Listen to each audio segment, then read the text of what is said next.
Hey! Hello, everyone!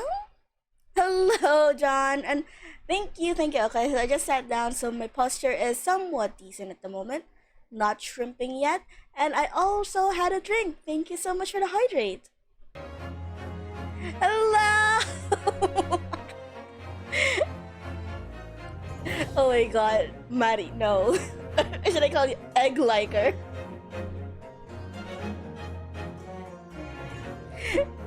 Should I call you egg liker now? Do you have okay? Officially have christened you to egg liker.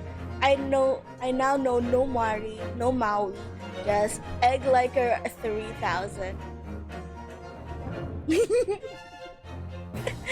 you don't have to. It's cool. All 3000 of them, dang. So this is actually really late. I'm about like an hour and a half late from my usual streaming time. It's actually because I watched what was it? Everything Everywhere All at Once. It was such a good movie. Oh shit. Shit. The Adventures of the Unspeakable Story. The Hound of the Basket. Oh wait. ホームズの鋭い声が濃い霧の壁の向こうから聞こえてきた。私は霧のまとわりつく拳銃の撃鉄を起こして息を潜めて待った。永遠とも思える静寂。そしてその瞬間は突然訪れた。霧の中から見たこともない巨大な獣が私の目の前に躍り出たのだ。それは確かに犬だった。しかし明らかに尋常ではなかった。目はこうこうと燃え上がり、猛牛ほどもある体躯に獰猛な青白い炎をまとっている。血を這うような息遣いとうなり声、私はあまりの恐怖に震え上がった。見たまえワトソン。魔獣を見据えて言い放った。こいつこそバスカビル家に代々語り継がれる伝説の魔剣なのだ。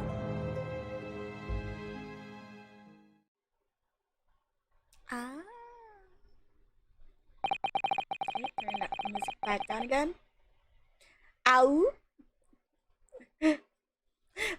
Maddie, your inner furry is coming out. You can't just howl on stream. Well, you weren't here yesterday, but apparently now I cannot escape this man. For now, I live with him. I can and I will. You know what? More power to you. Our first 2 months in London passed by in a flash. Thank you, Stream Elements. In that disconcerting courtroom experience we were first thrown into on that day we arrived in the country, and in Soseki-san's terrible ordeal that had followed closely behind, we had emerged victorious. However, there then came an abrupt end to our opportunities to appear in court. Wait, what? Is it wait, why? Which is hardly surprising, of course, since I was nothing more than an amateur, an unknown student of law from a faraway land. So, life in our little office was very quiet. That is, until it was shattered one day by that fateful telegram. I would hire you to hold on. Mario, are you gonna commit crimes just so he can defend you? I don't think he's gonna win if you purposely commit crimes so he can defend you. No, Mario! He's gonna lose. Do you want that? Do you want him to lose to Van Zeeks by proving you're guilty? Naruhodo's legal consultancy. Ah, that's kind of cute. As long as he's still working. Mary, no! Oh my god. An orange. And onions. That morning, I was woken by the unreserved knocking on the door by the telegram boy. But after he'd gone, Susato-san's behavior became very obviously strange. Susato-san? Yes! It is time to leave for the... is it time to leave for the court already? Let me see. What case is it today? I don't think I'm scheduled to defend anyone at the moment, am I? Baby girl, he's so cute. Oh, no, of course not. How silly of me. But I think Iris said she would make us breakfast this morning. Yay! Working fast. So, shall we go down to Mr. Sholmes' suite? Yes! Iris makes the most delicious breakfast food. Oh yeah, now that I am reading it out loud, she does kind of seem like she's acting strange, right? She does, doesn't she? And once our bellies are full, we can leave for court in fighting fit form. We are not going to court. Let me see. What case is it today? Oh, Susie. There we go again.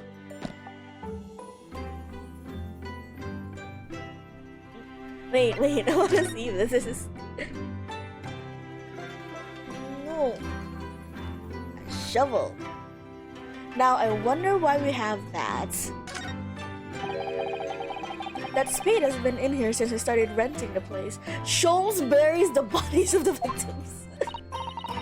Oh, that's not a spade, Naruto-san. It's a shovel. Where's the difference? No, shovels are for digging. That's for scooping up loose material. It's a spade. Oh my god, are they really gonna have this conversation? No, spades are for digging. That's for... Unfortunately, I accidentally clicked out when this thing came up, and it was a really funny joke, so I just want to read it now that we're back. I don't want to dig a hole for myself, so let's leave it.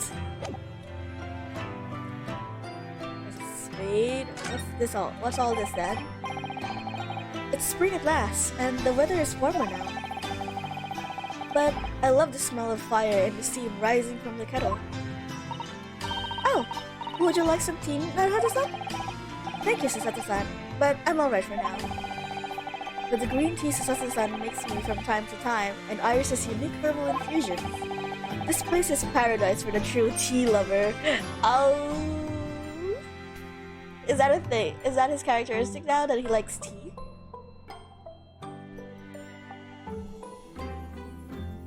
Oh my god, wait 1 second.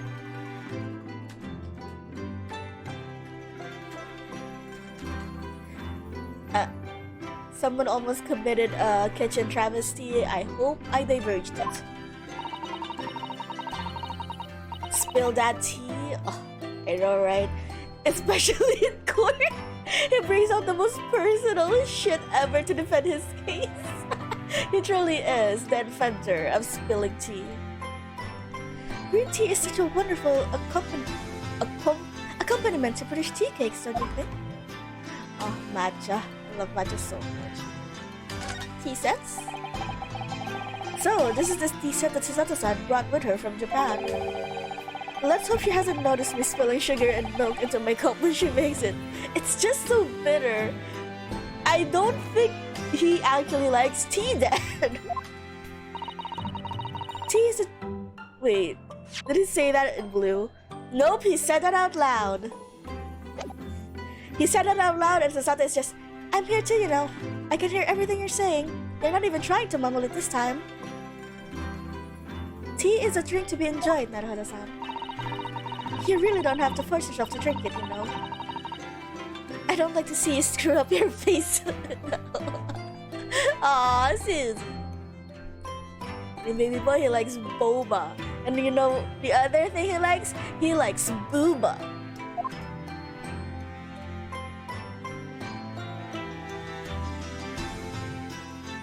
Is that a doll? Look. Booba. Hi, Gabby. So I see you have arrived just as I landed my amazing joke.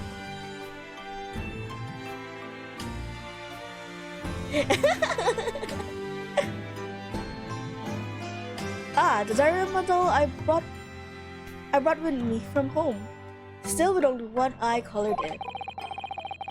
I said I'd color the other eye once I won my first court case here in Britain, but You have one, haven't you? Twice, in fact. But I feel as though I'm still lacking as a lawyer. I tell you what.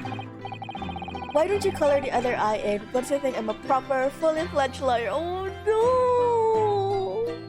Is that a thing that's actually gonna happen? No. If you insist.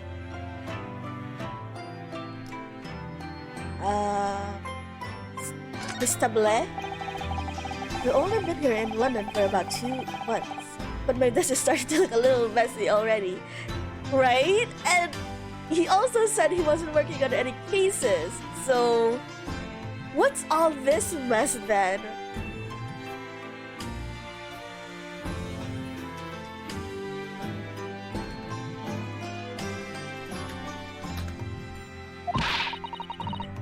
You could tidy up once in a while. Susato-san, I always say, making a mess is a small sacrifice to pay for being able to further your studies.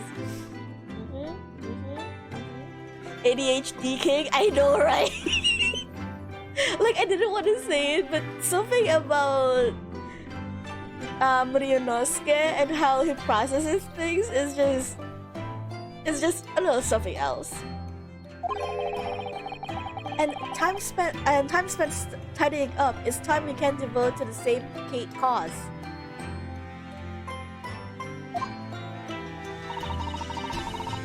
And time spent on ridiculous arguments is time that could be better spent on some simple housework.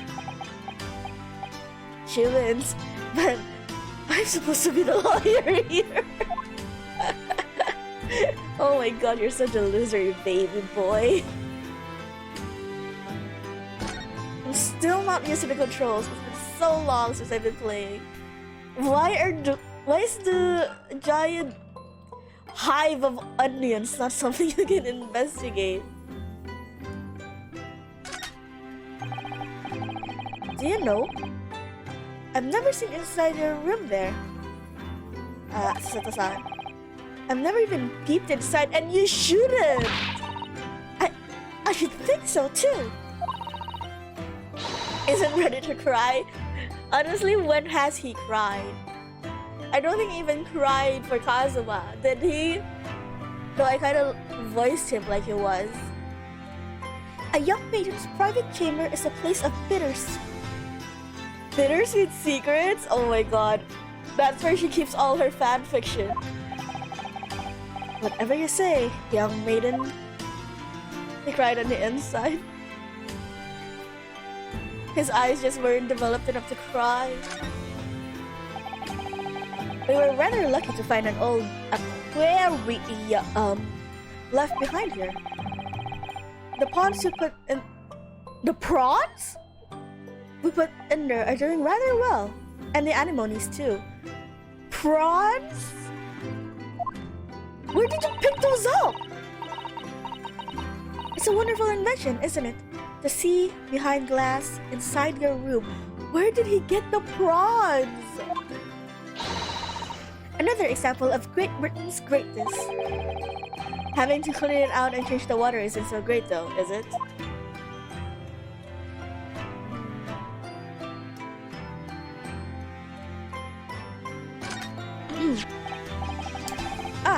This must be the telegram. Let's see. Ah! No! You mustn't look at that. Not under any circumstances. Alright, I won't. I'm sorry, Naruhodo-san, but you can be very mischievous at times. I don't think mischievous is the right word. I think more of a dumbass, kinda. Then put the telegram away if you don't want people looking at you, little shit! What about the orange? Nah? Nah? Nah? Okay. Let's talk to Susie. So, what was that about? What was it about? The telegram that was delivered this morning, I mean. Oh, a telegram? I don't know what you're talking about. It's right there on the table, Susie. Sorry, but you're not going to get away with that.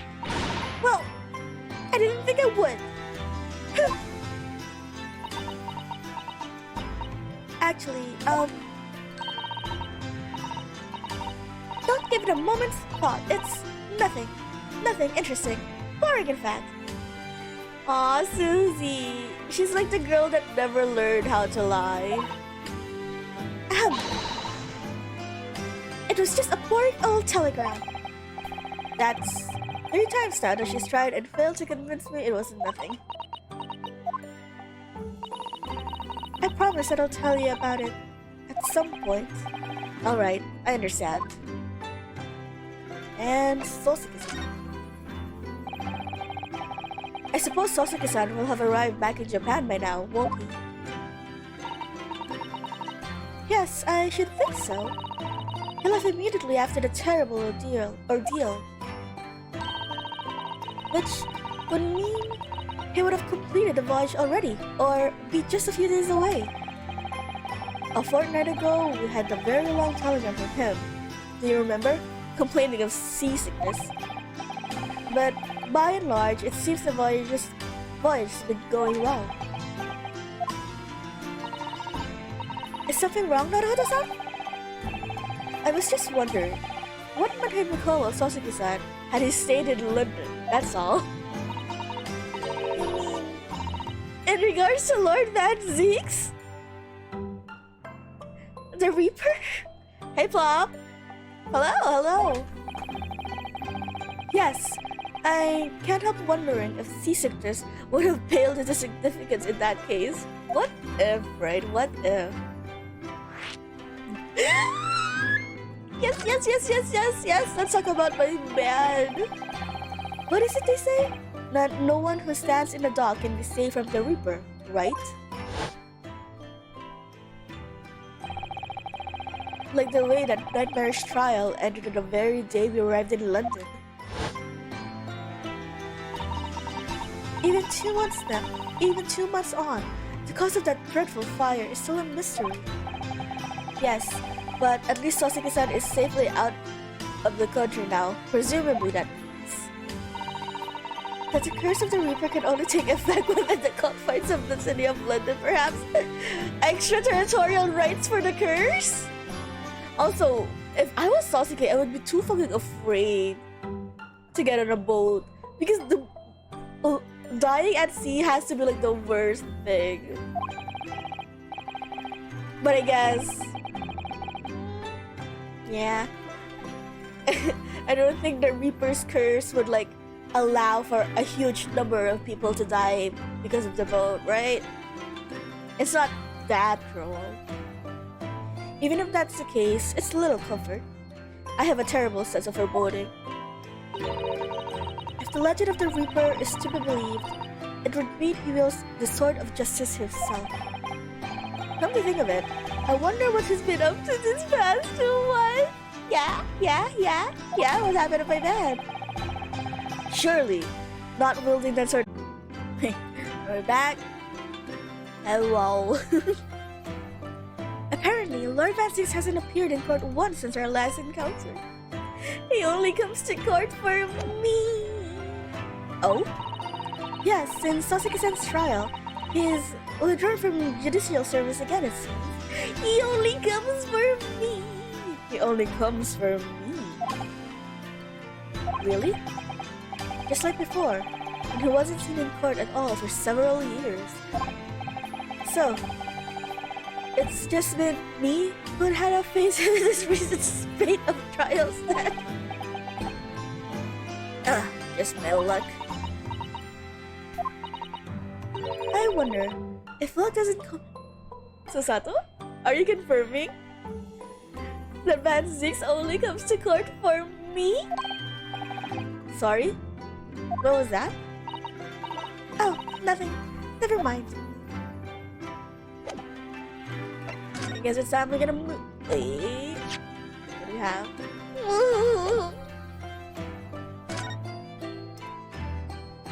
Shows sweet.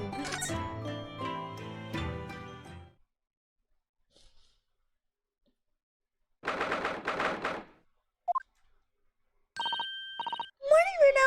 Morning, Susie. Good morning, Iris.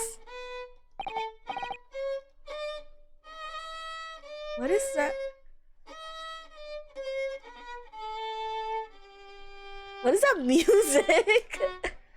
Iris. What is it, Bruno? What is that terrible noise?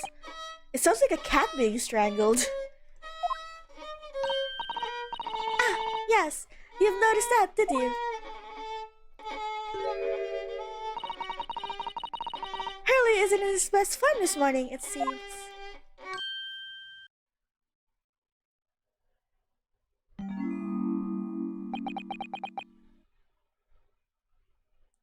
Hello. Hello, Mr. Sholmes. Good morning.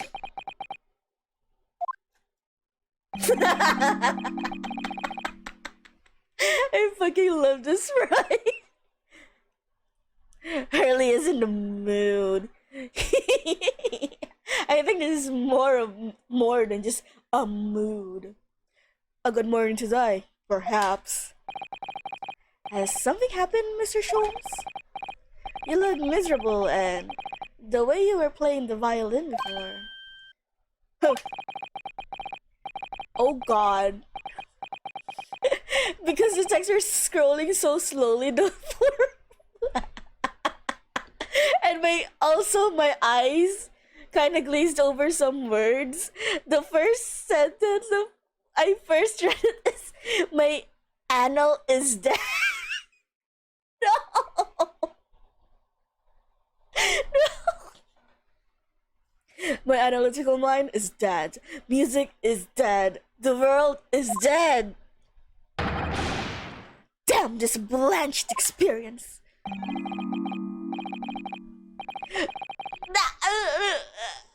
Okay, you might be right that I might be the only one who can read it that way, but it still stands a point that it can be read that way, okay? That's all it is, my dear fellow. Nothing of consequence. I'm afraid I don't understand. Well, Iris, isn't it time we ate? Some dry toast and insipid coffee for me, if it's not too much trouble.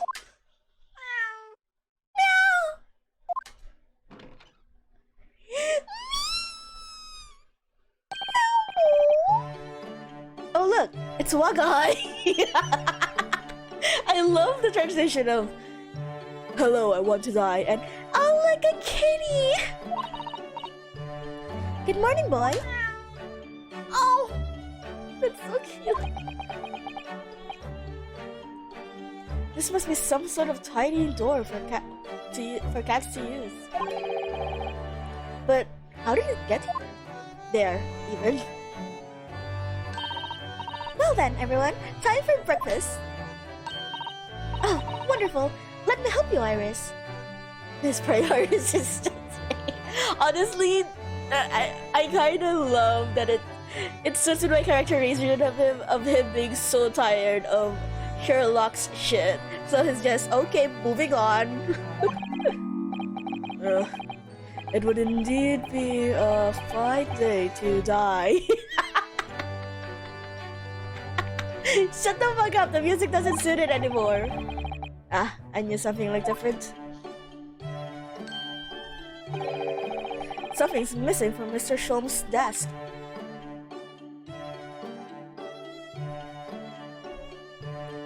Wait, can we examine it? Hi, Iris! Or at least the fact that it's missing. Wait, are these all different? I felt like I've already... Look at Mr. Sholmes' desk. It's completely clear. I know, right? I too wake up wishing that I didn't. Isn't an enormous machine usually on it? He's ruining the vibes. Hi, Tart! Hello! Yeah, he's not a vibe. We can never hope to understand what goes on in the great detective's mind, Mr. Naruhodo. Why, next time we're invited, we may find he's vacated the entire suite. That's scarily possible, actually.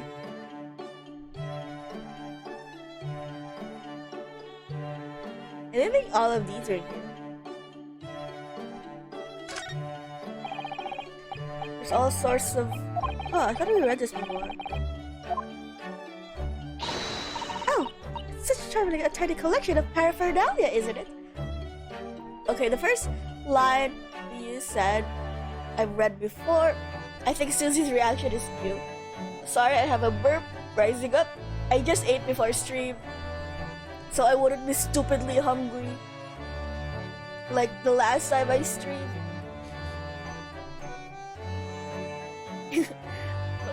This is like Sasato's fangirl vision going again.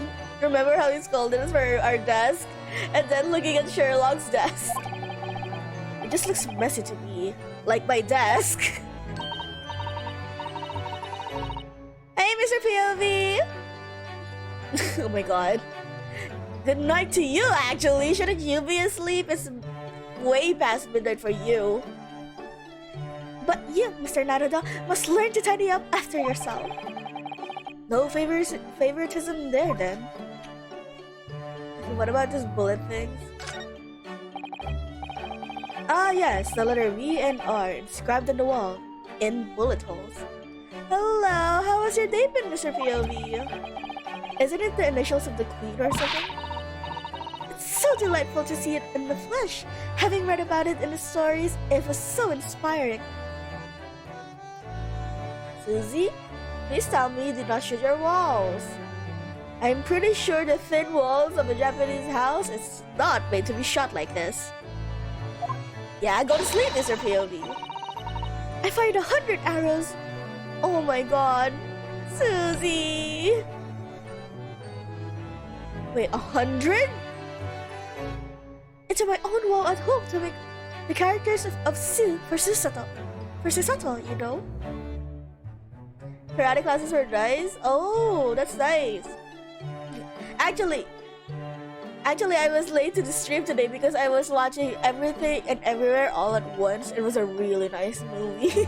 I kind of freshened myself up because I did cry at the climax a bit and also made food.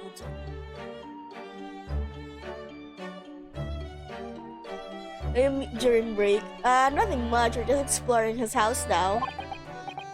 See, her? But perhaps there are some things the great detective does that you don't need to copy?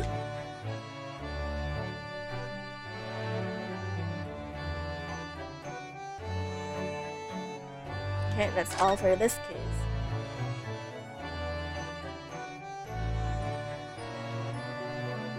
Oh, is everything new because they live here now?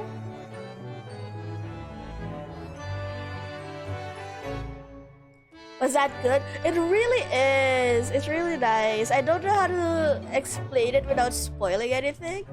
But yeah, it's basically just... If you compare it to like... yeah, it was really good. How do I explain it without spoiling? Well, I'm gonna just head out for now. This is say okay, thank you so much for dropping by, Mr. POV. But yeah, if I compare how they do the multiverse in comparison with Doctor Strange, I much prefer what they do with it.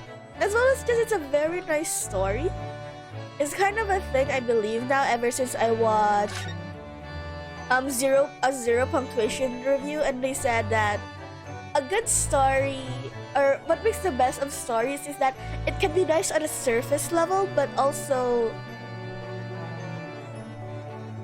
it's nice on a surface level, but it also has like a deeper metaphor meaning. Sorry, my nose. So like it can, if you like watch everything everywhere all at once, it's just a very while turning your brain off, it's just a very nice action-packed movie with like the best effects and just amazing cinematography. But then if you like really put into perspective the messages and the themes of the story, and it's a very married experience of emotional and heart pumping. So yeah, I definitely recommend watching the movie. Hi, hello.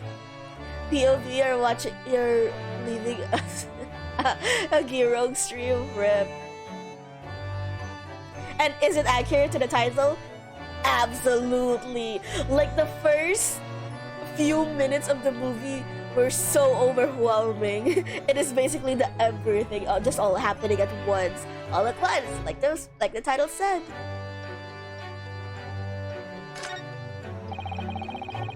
The fire's burning comfortingly in the grate again today. It's a very different feeling to a Japanese hibachi somehow. Oh, look at the photographic print of a lady displayed on the mantelpiece. Could it be? Yes, it must be. It's the woman. Oh, how exciting! Who? Is that supposed to mean something to me? Who's the woman? Is this like a Sherlock Holmes thing? Did he have like a picture of a woman? What was her name? There was a name. I'm trying to remember from like, but my memory, all the memory of Sherlock Holmes that's coming up is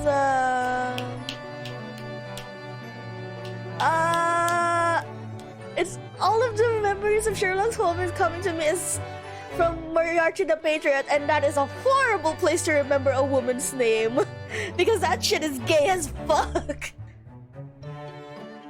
Watch for Zeke's or stayed for the whole movie. Irene! Is it Irene Adler? Did like the original Sherlock Holmes have like a picture of Irene Adler? I don't. Right! Wait. Shit. Who's Irene in this movie? In this game? Then not movie. Watch. And also Plop. Thank you. I actually do plan to have like an anime review stream sometime later. So yeah, I'm gonna be talking about anime, the thing I'm most used to. What if it's just Herlock cross-dress? Oh my god, that would be just like James Bond then. Oh yeah, she's a thief, but isn't she like the only woman to ever fool or defeat Sherlock? But if it was just Sherlock cross-dress, that would make so much sense.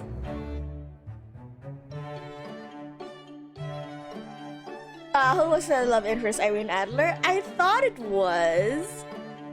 But it didn't happen in Moriarty the Patriot, okay? Sherlock settled for someone else. And you know what I mean? And also...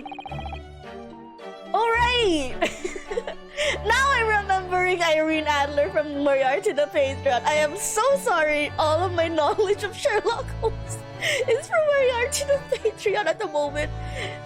It's like that anime and manga is like shoving every other knowledge I have of Sherlock Holmes out of the way to take the front stage. I know it's not accurate or right, but...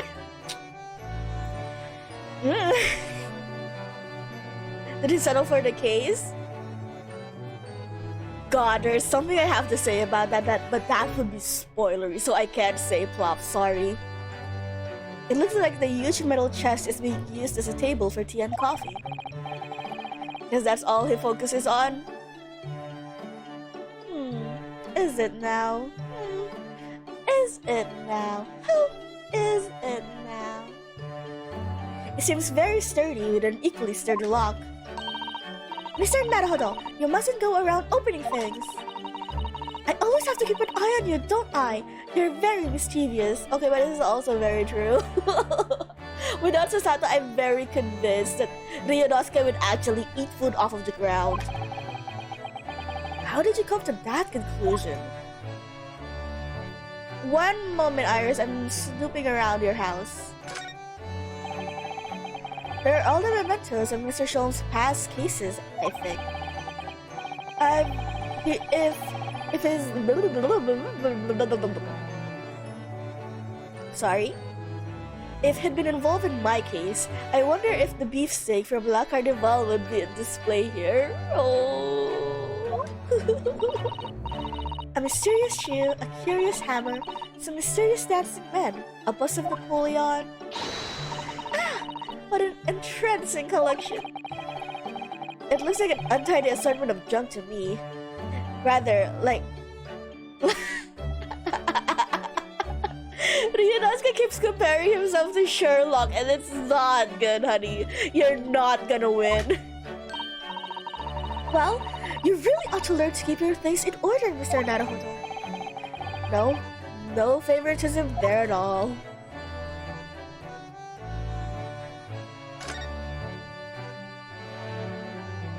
What else? A bottles. A math. Oh my god. Iris's beautiful tea set is there on the table as usual. A cup of one of her special herbal blends always helps me to relax when I'm feeling strained. The English pastime of tea has many similarities to our own tea ceremony customs, don't you think? It's the idea of hospitality behind it. That's the essence of tea. Oh, okay. That wasn't so... This is where Iris notes down ideas, isn't it? That looks like a math problem. Let's see. What does it say here? The Buscombe Valley Mystery. Oh, how intriguing! It must be the title of Iris's latest work. Oh my! I wonder what fantastic tale awaits us. Susato-san looks like an angel, but I bet she's dreaming of the most unsavory crime you can imagine. Okay, actually relatable. That's me playing this game. I'm always imagining what horrible thing these people have done. There's a charming little white shelf, and full of charming little bottles too. But the contents of them aren't quite as charming, it seems. Science is the future, Mr. Naruto. You can't deny it. I'm saving my money so that I can buy some chemistry apparatus as well. Please don't. Law, chemistry, takedown throws. What diverse skills you boast, Mr. Sato.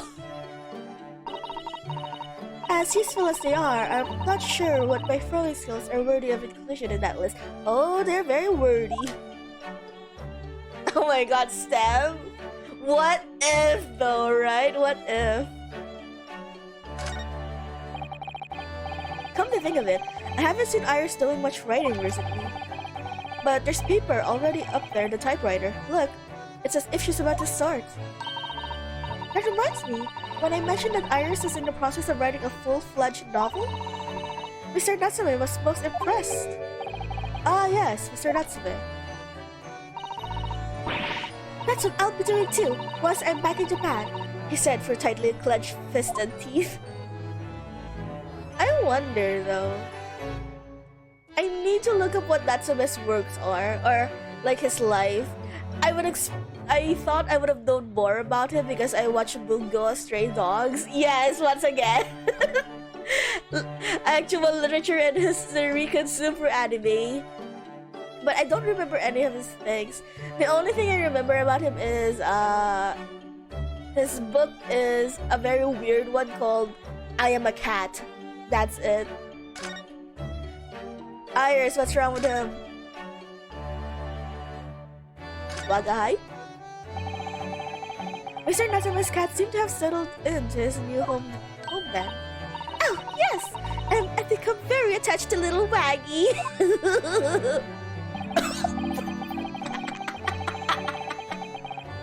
Motherfucker, get out of here! No one asked you! It's literally that. Do you want to speak about your emotions? No. I do. I know, Sherlock. I'm sad. I know, Sherlock. It would appear his previous odor is completely forgotten to him.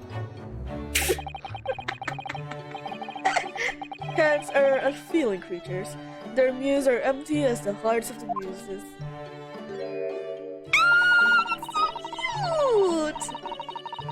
If Mr. Natsume had no intention of taking Waggy back to Japan, I wonder why he kept him in the first place.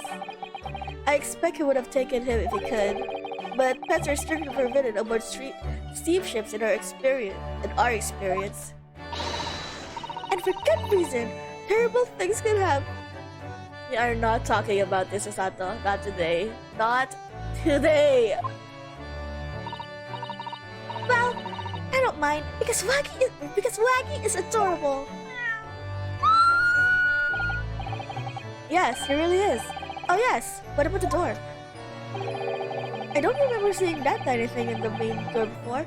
Where did that come from? Oh, you noticed?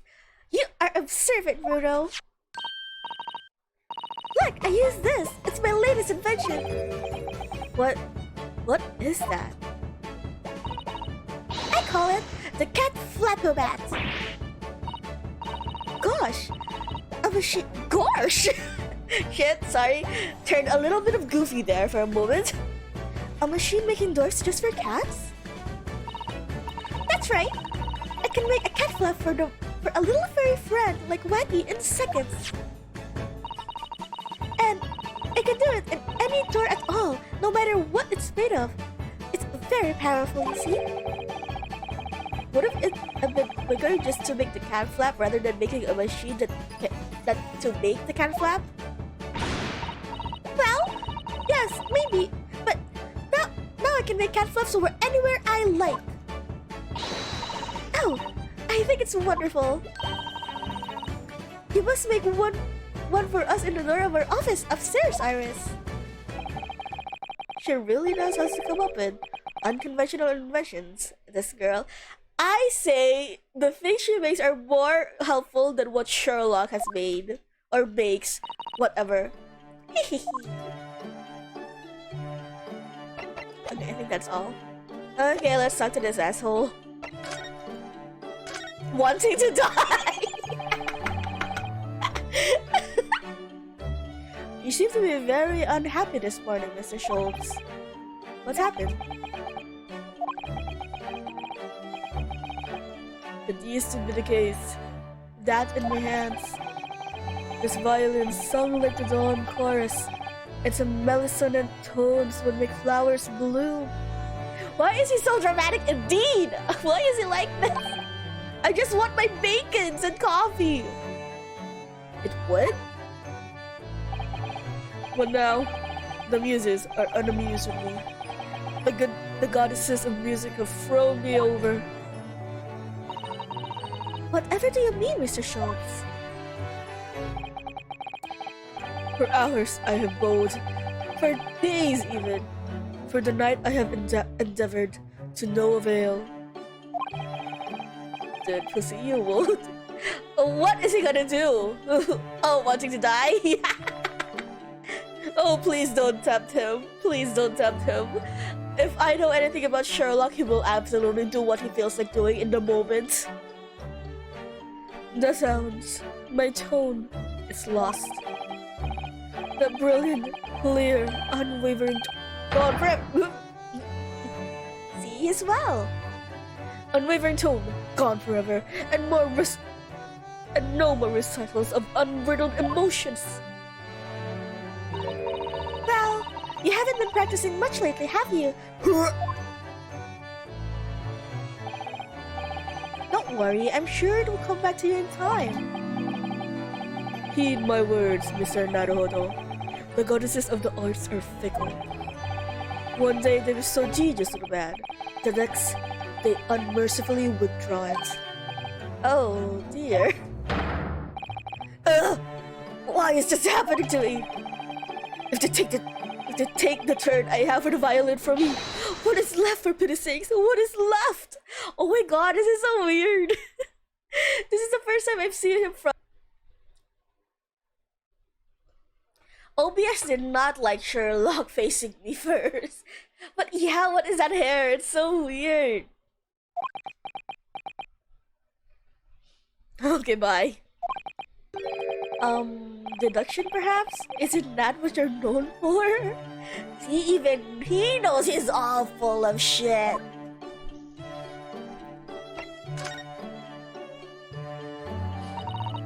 Mr. Schultz, I don't like to pry, but... Oh wait, I just noticed he has his pipe there on like the beaker stand, or what do you call them? Test tube stand? Your desk looks rather empty today. Oh, well done, Mrs. Sato. Your observation skills do you credit. Oh, no, Mr. Shelves. They pale in insignificance when compared to yours. You'd struggle not to notice, wouldn't you? You mean crit analytical? It's at Windy Banks now. Sorry? It's in a windy bank? No, Windy Banks. The pawnbrokery. Pawn? What? You mean you've pawned that enormous machine off yours? It has some considerable value, you see. Quite undeservingly. But isn't it a very important machine of your work? Oh, for your work? I do wish you had consulted us if your situation had become so desperate. I should have gladly passed what little income I have to you. No! Dear madam, things are far from desperate. But the pawnbroker has your wonderful machine. How could it be anything but desperate? Making use of a pawnbrokery is quite ordinary here in London, I assure you. It is? It doesn't sound ordinary at all.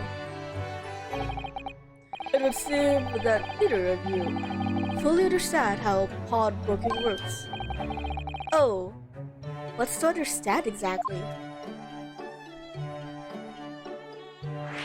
Pawnbroker. What did you mean when you said that we didn't fully understand how pawnbroking works? The people of London, prawn. Fuck! The prawns from upstairs are like invading my thoughts. Now I'm just thinking about prawns. Wait, what? Another? What? What do you mean by that, huh? I'm not as down bad as Sato for Jules is. For Zeke's even. Shrimp fried brain. Are you telling me a shrimp fried this brain? To the people of London, pawnbrokeries are akin to banks.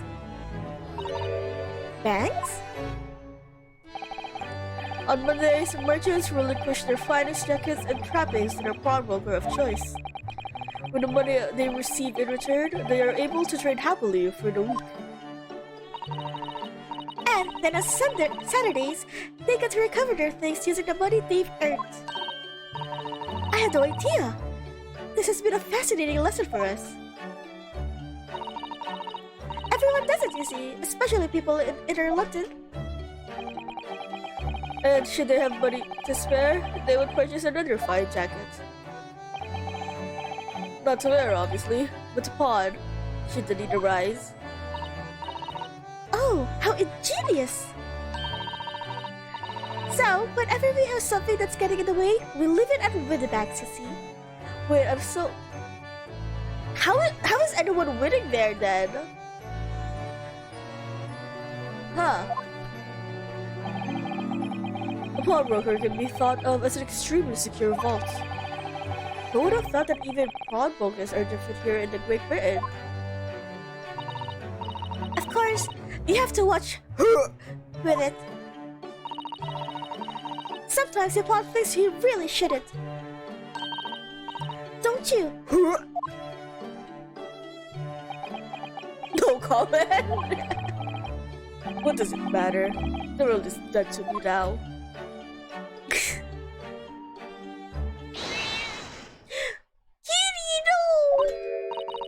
Oh, what was that?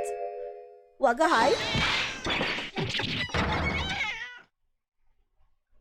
Oh no, is the cat okay? But if someone buys your things before you can pick it up? I don't know actually. I don't use pawns like that. In fact, I've never used a pawn shop or brokery or whatever. Oh, wait. What was that? Oh no! My guy's tangled up in your violin! I think it thinks it's a toy! No! he doing to it? Oh dear, Mr. Sholmes' precious violin! Why should I care? What? I shouldn't be surprised. If the cat is more accomplished musician than I now. Jesus. Mr. Shelf really is an inspired spirit, isn't he? Well, anyway, I'll put it back where it lives. Shall I, Hurley? Oh shit, I said his name. Out of the cat's reach, if possible. Maybe we should assess the damage. Where's the cat? We have a cat? Where's the cat? Waga hi! Where's the cat?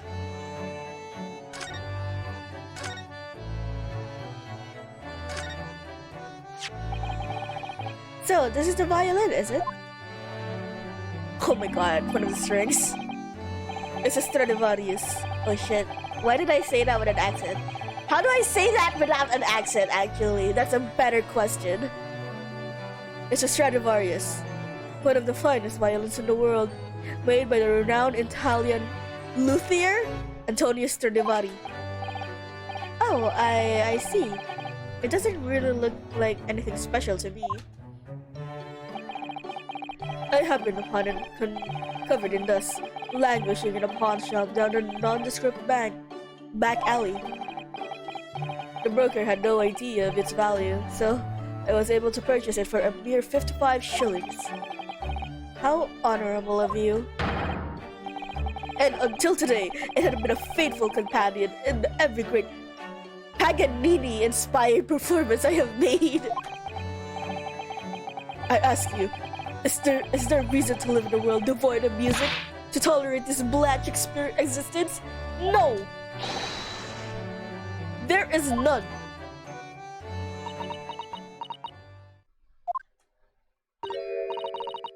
Mr. Sholmes?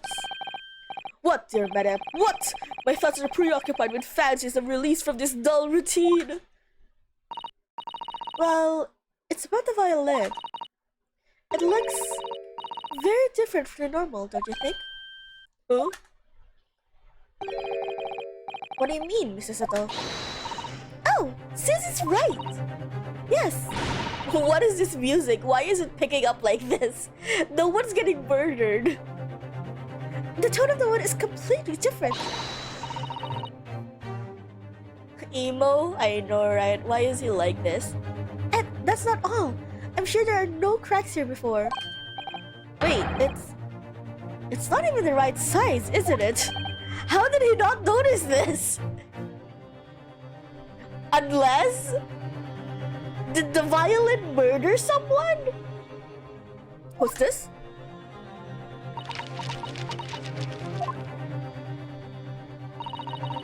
I'm terribly sorry to tell you this, Mr. Scholes, but that instrument isn't a violin at all. Then what? Shit, sorry. I believe it's an entirely different instrument called a viola. Murdered Scholes because he's dead inside. Oh no, did the violin kill Scholes? Bye. Oh my god, there he is, he's dead. Okay, bye, Scholes. Oh, Mr. Scholes, are you alright? You're right. You're quite right. This isn't my faithful Stradivarius. So what, pray, is this piece of straight flotsam? Not your faithful performing partner, then. Now, that sentence was so hard to say. Not your faithful performing farfer, then. That, I don't know for me, but yeah, basically very hard to say. Ah, I see what must have happened. You do, Iris? This is just a simple mix-up. It looks like Iris might be able to tell us exactly what's happening to the answer. Oh my god, the music again. Locke soul. The viola killed the violin for killing Locke. Oh my god. A murder of passion. Damn, that's a story I would love to read.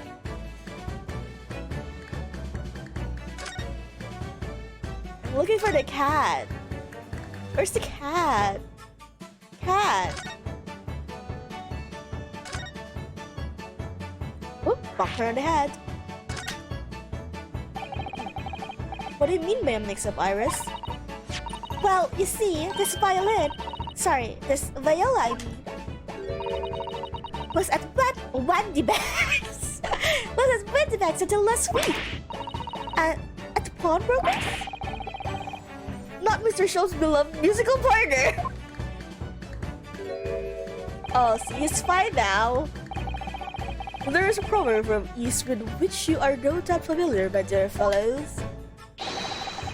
Always let the beloved child travel. Yes, indeed. So you sent your beloved violin to a pawnbrokers in hope that it would experience personal growth. Oh, what a wonderful idea.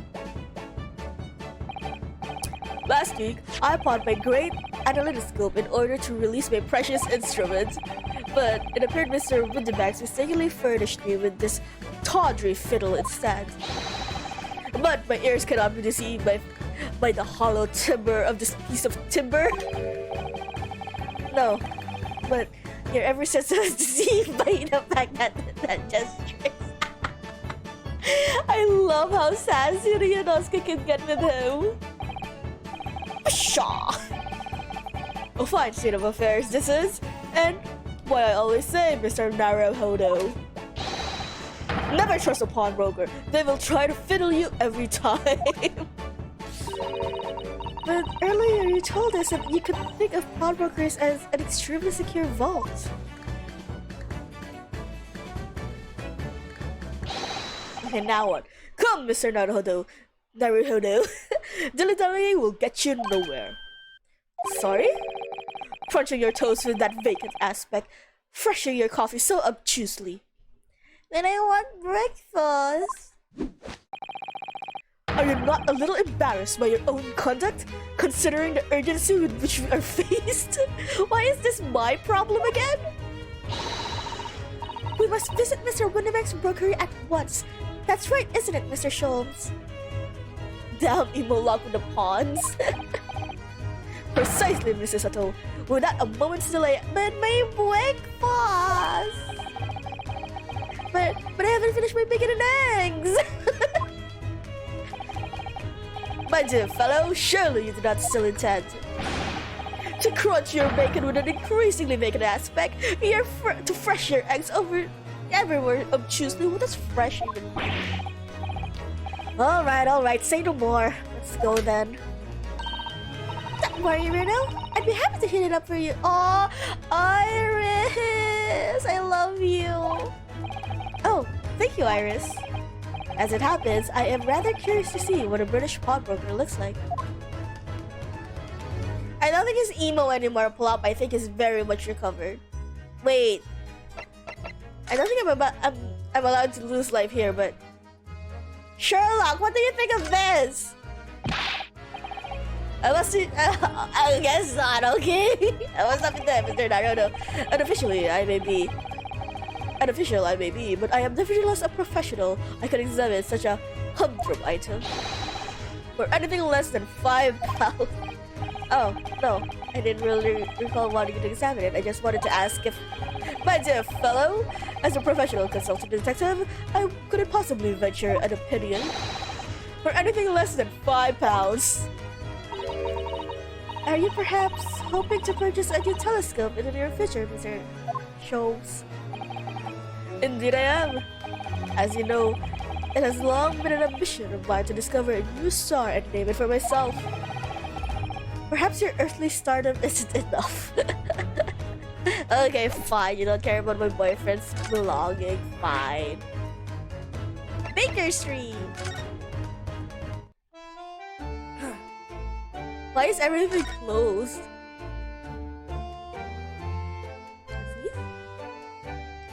Okay, nothing. Is that like a sailor uniform? Is it a dress? This like thing? This white shirt with a pink ribbon, it looks like something you could cosplay it.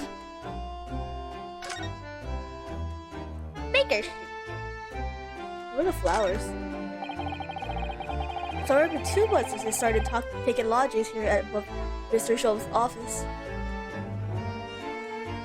Kazuari Inosuke. Hello, Kazuari Inosuke.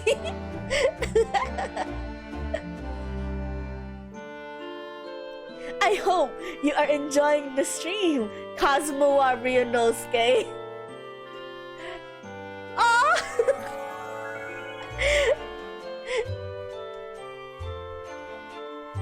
Thank you so much for the follow. Kamazuchi Ai? Yeah, Kamazuchi, yeah. Oh my god, that's confusing actually to say. Thank you as well, Gliker 3000. Thank you, Mari. Thank you so much for the follows. Oh my god, you're getting me closer to 69 followers. Holy shit. Yeah, I know. Kazuma probably was like hard to get, huh? It was okay. Thank you so much. Thank you so much for the follows. Oh, is that different from like clicking down? Caboose. I still can't quite believe it. I never expected things would turn out like this. Where is Herlock Sholmes? I killed him with my own 2 hands. Oh, I know. To actually be to be actually sharing accommodation with the world's greatest detective. If I ever find myself before a court of law now, I will have not one regret. Please no. Don't make jokes.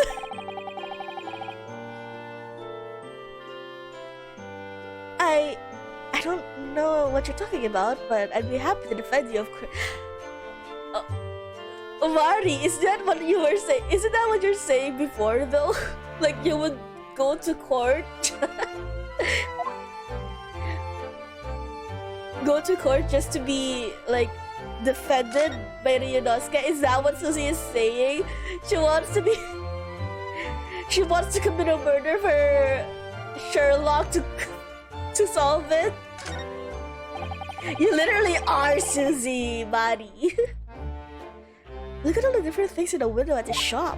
Ah, that's Windibags, the pawnbrokery. It's written right there, Susato. You might not believe it, but I do know how to read. It looks much smarter than a pawnbroker in Japan, doesn't it? Yes, you're right. I find pawn shops at home rather inapproachable personally. It reminds me of tearfully parting with my favorite fountain pen. I felt so miserable. Aww! Yay! You got Kazuma! You got Kazuma and Inosuke! Yay! Yay! Yay! Yay! What doesn't kill us make us stronger, Mr. Naruhodo?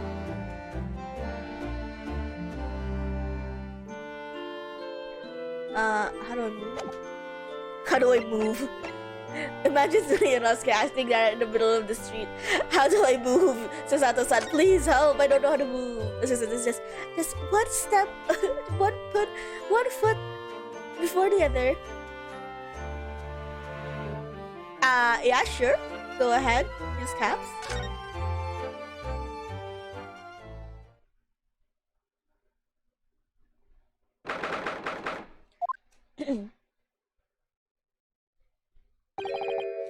So, this is a British pawnbrokery. Oh my!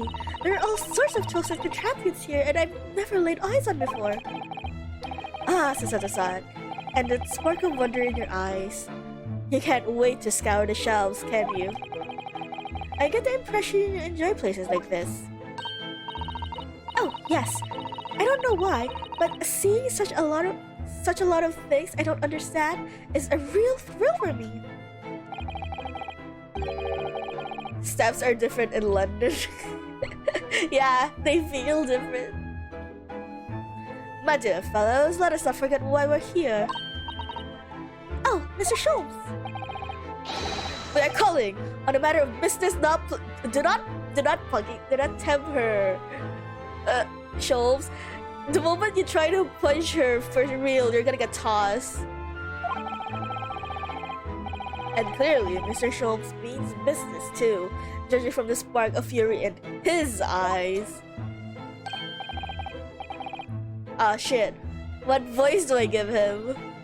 He's orange and round. So, ano, orange. What do I give? What voice do I give? Oh, Mr. Schultz. Sir, welcome back. Bro tapping her head. Whoa. Why? Why that name in particular? Did you hear that brazen welcome? Well, yes. We are potential customers after all. What the hell? As we're the stronghold customers, Mr. Naruto, and it's time to inform Mr. Windybanks of our ire. I don't know about you, but come, the fight is afoot. Okay, comes on command. Wait, are you part of the contractors now? How old are you? Oh, he is! 48. Okay, he's not that old actually. Iris! Oh, she's so adorable here. Her picture is so cute. Bastard. Pop with the back.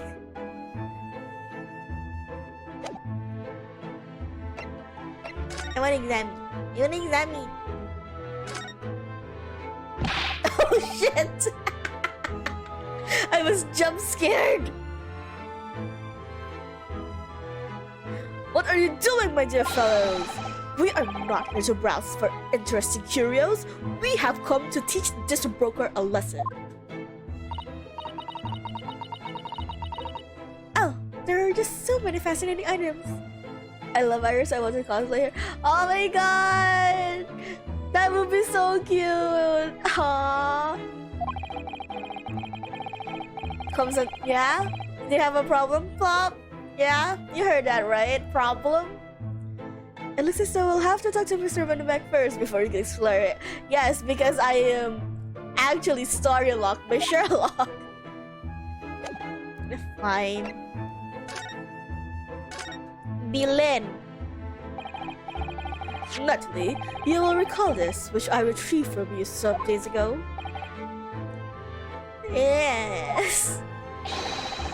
The second-rate fiddle is not my faithful instrument, Mr. Windybank. Sorry. The color of the wood is different. It has holes in it. It's not even the same size. My Christian ears. Oh, I'm so sorry. You came to the wrong stream with me literally thirsting over a vampire. If you think your Christian things are welcome here. Yeah, this part is really funny. A wonderful summary of our observations, Mr. Schultz. I'm so very sorry, sir. How utterly unforgivable of me. An inexcusable mistake for a pawnbroker. There's only one way to make amends. Sir, no, let's not go there. Let's not go there. Oh my goodness. Oh my god. I shall have to take my own life. I don't think that would be necessary. Do you? It really do. Guys, no! Let me just say one thing before I pop off. Sure, pop off. I hate this face so much. I hate this fucking face so much. It was you, sir, Mr. Schultz, who took it upon himself to remove this item the other day, I believe. Sorry. As I recall, I entered the storeroom to fetch your violin when I heard, Ha! There it is. You did. And when I turned to convert with you, you had taken the viola and left, sir. However, there can be no doubt that the blame lies firmly in my own door for allowing you to leave. Bruh! His house is literally just like a few steps from your store. You could have like shit. You could have just gone there yourself. I shall not grumble or grouse any longer. May this guilt die with me. No, stop, my dear fellow. The fault is mine.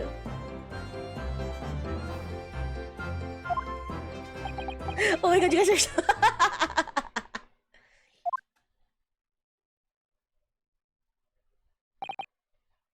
Phew. It would appear that the fight is over. I do humbly apologize, Mr. Winnebank. Evidently, my questionable disposition precipitated this tragedy. Fucking start breaks dancing! Well, you wouldn't be Mr. Sherlock Holmes without that questionable disposition now, would you?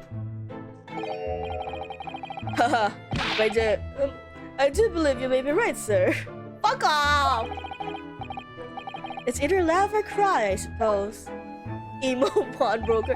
What the fuck is wrong with everyone? But also, I just remembered, this is early Victorian era London. So yeah, I would assume people just want to go like pop off, as they would say.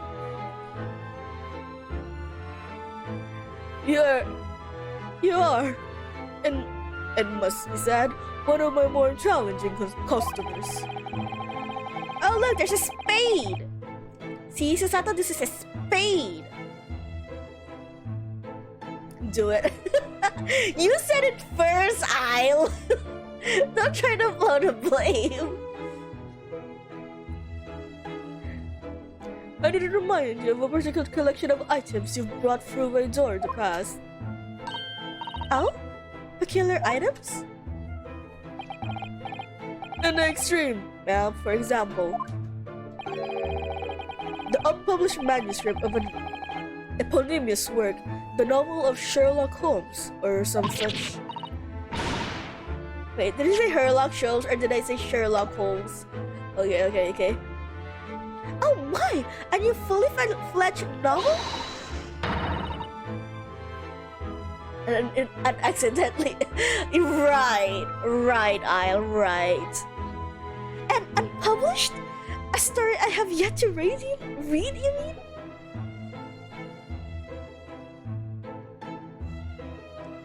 Let me read now, die. You said Anna, you just nearly froze it back. Oh my god. No! Put that down! Oh, forgive me! Wait, before you die! You must tell me more! Die later. I don't care if you die, but die later. I'm too seasoned for that. Do I need to remind you what your D&D character is? At first. I must know more! Tell me everything! Wow, Susato-san is really fired up now. Is there really an unpublished story under this very roof? Oh yeah, I know there's more Gina in this case.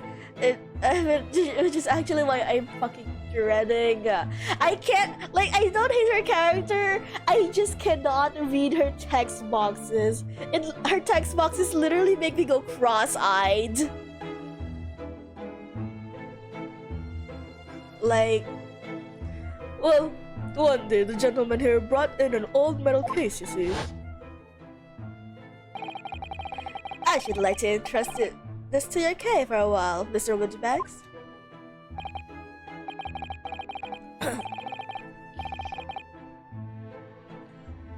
No, not that one, Isle, and not that one. I'm not gonna say it because it's not Twitch friendly, but remember what you did to an orc in the other campaign?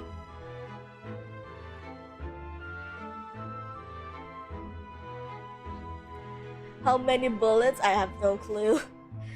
Who knows? Maybe we'll get it as like a evidence for in our court record and we can count. Not really, because it's more than just that. It's everything. Oh my god, thank you so much, Kazuma Ryunosuke, for the follow. How was the wedding? How was the wedding? You seem to have a different last name from what I last remembered. You still did it, Isle, and that's what matters. For a chest like that, 1 shilling, sir. Not a farthing more. Not a fart more. It houses something of very great value indeed. Is the one who went off. The fact remains that your hand was there. I don't know. Thank you so much for the posture check. Thank you. The latest manuscript recounted the adventures of Mr. Herlock Sholmes. I beg your pardon? A manuscript? You wish to deposit a manuscript? Indeed, my dear. Indeed, I do. Oh, I forgot we're the only one he calls dear fellow. Ooh. For I am confident it will be quite safe here. And that was that. As such, Mr. Sholmes' latest tale of otherworldly mystery lies dormant in my storeroom. You can't confirm that because you're on his side. Your word is null. I would know. I am a lawyer. Mr. Sholmes, is that really true? Do I sense that someone doesn't want to talk about this? I continue to pay your fee, do I not? Then, kindly continue to store my belongings securely. Of course, sir. Of course. No, put that shit down. They're safe and sound with me, I assure you, on my life. This is all very strange, right?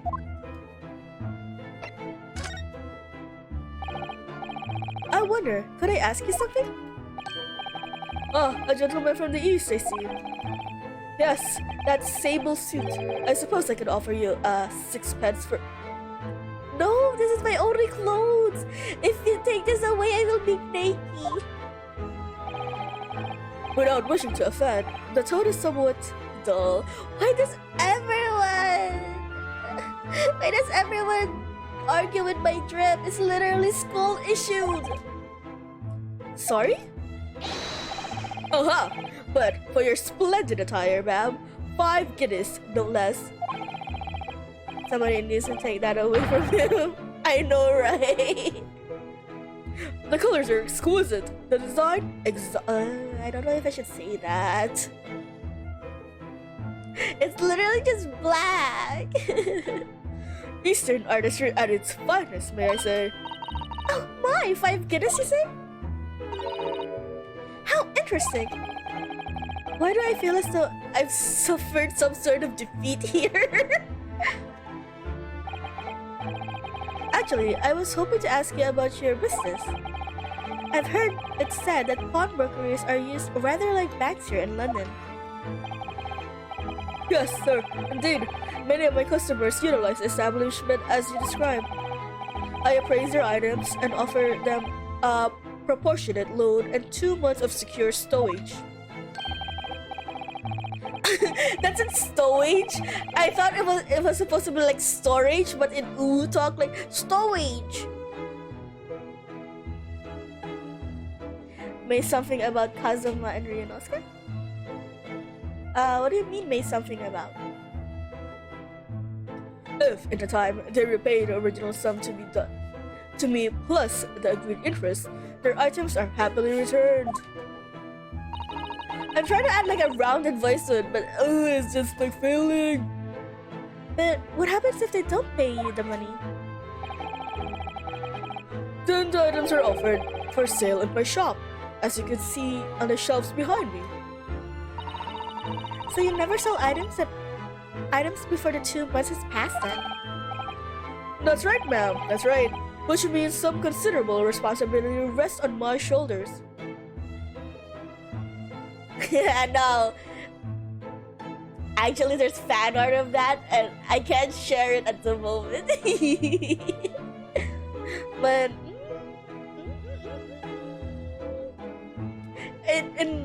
it might take a while for me to like scroll up my Discord to find that fan art. And yeah, I don't want to keep like chat waiting while I scroll up my Discord for it. So maybe later if I'm reminded. Excuse me.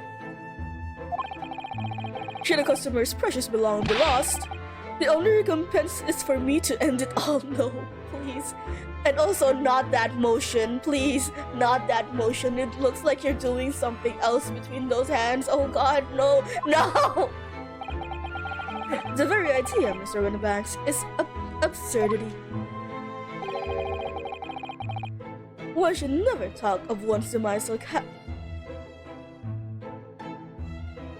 I'm gonna kick you in the balls. There's the man who was telling us all it was a good day to die only this morning. And let us not forget that I have already helped you take measures to ensure such a tragedy never occurs.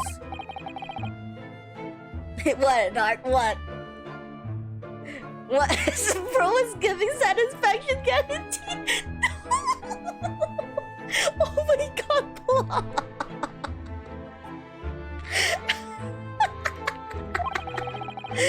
I usually hear a simple device, which Mr. Winnebanks has installed here in the shop. I call it the red-handed recorder. Is that not so, Mr. Winnebank?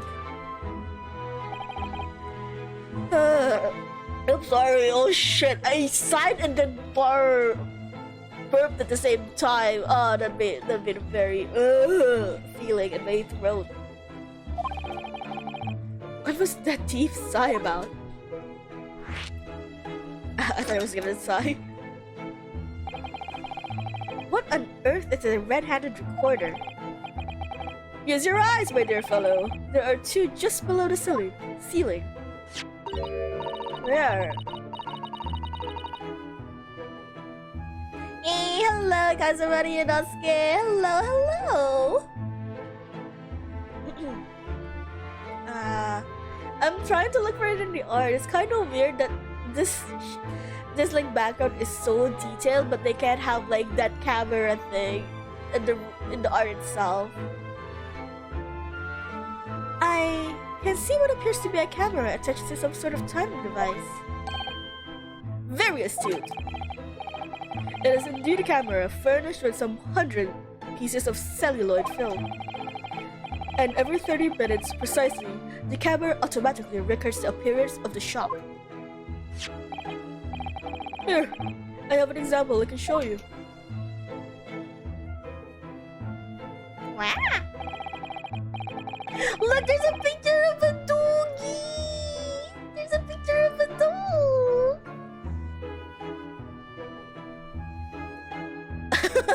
You know, what if they have like a 3 a.m. film where the doll's head just looked at the camera? This would be a very different game. Yes, a print from the camera set to record the activity at the shop counter.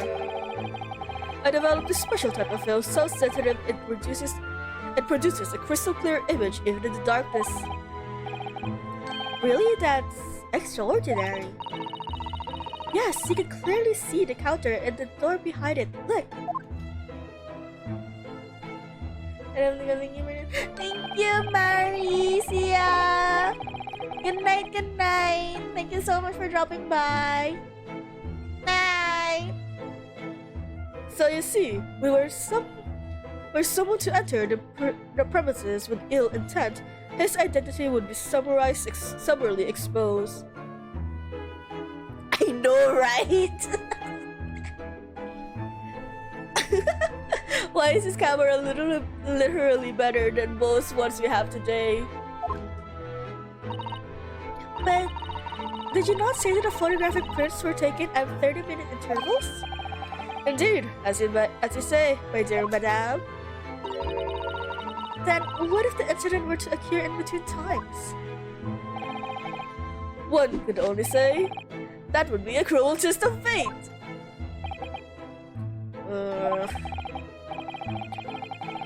I must confess, your devices have been giving me some causes for distress of late. I beg your pardon. I beg your pardon, Mr. Windimax. Surely they are anything but distressing. Reassuring is the word. 4K. If only you can only catch them if they were in like at the start of the hour or the 30-minute mark of the hour. No more, no less. It's the cost of the film, sir. You most graciously placed not one, but 2 cameras in my shop after all. Which means I must pay for nigh on 100 utterly useless prints every single day. Design flow? Not my problem. Isn't that also true to this day? Design flaw? Not my problem. Your camera can only catch things in 114p? Not my problem.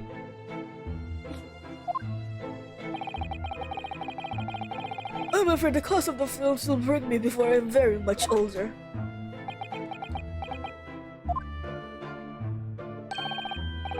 Nevertheless, a small price to pay to ensure the safety of my preferred pawnbroker, you know.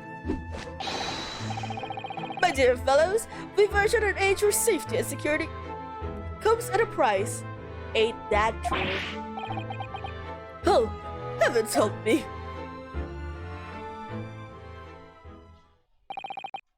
Now then, Mr. Sholmes, allow me to return your precious violin. Ah, the very thing. Thank you, Mr. Windimax. Perhaps this might mark the end of the peculiar items you tried to pop, huh? Because if anything were to happen to one of them... Stop! This would be the only answer! I really think you ought to stop waving that gun around. Someone could get hurt. Fear not. Sorry? I've only... Oh... No. Yeah, but what if someone pops it before you do? I've only loaded a single bullet, so no one but myself could possibly be harmed. That's not really what I meant. Good day to you then, Mr. Windimax. It's been a pleasure as always, Mr. Scholes. Are you sure? So, Mr. Naruto, now we can explore at last. About how he ran towards the camera with a gun. Can't stop thinking about how he ran towards the camera with a gun. What do you have there? A gun! Hi, Mr. Windimax. What happens if we talk to... Oh, we already... Okay. It's already checked out. Oh no, the gun! It's pointed right at the customers. Holy shit! Look at that enormous ledger open on the counter there. Doesn't like to share? Well, that's only if he's the only one that pops the gun. What if someone pops it before him? Mr. Windimax is, if nothing else, very peculiar about recording the items he accepts. Send the police or wellness checks. Oh no! He'd have to be, otherwise he'd get himself into all sorts of trouble. Was wellness checks even existed in this time period? Which might explain the thing that catches my eyes far more than the ledger. The gun! This revolver here.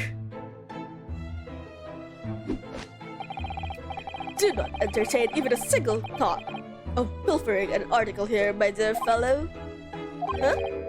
I assure you, Mr. Windimax would not hesitate to draw that weapon with a speed belying his portly size. Shit, yeah? Yeah, he is armed. Oh, you don't mean him? Blow his brains out? Indeed, no! No, no, no, no, no, no, no, in recompense for his blunder. Oh my. Hi, Anne! Hello! Long time no see. How's your day been? But, in any case, of course we would never do such a thing. How could you even suggest it? So, Sato, these are spades.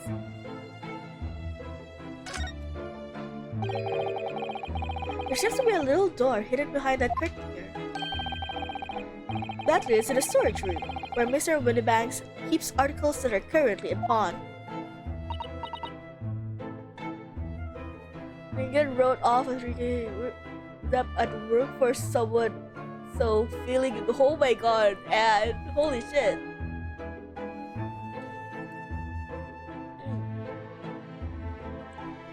See, that's exactly why I have this title up. Title up for the stream. MTV Cribs.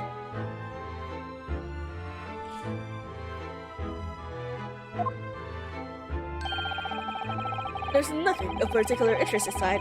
I certainly wouldn't recommend any larcenous activity.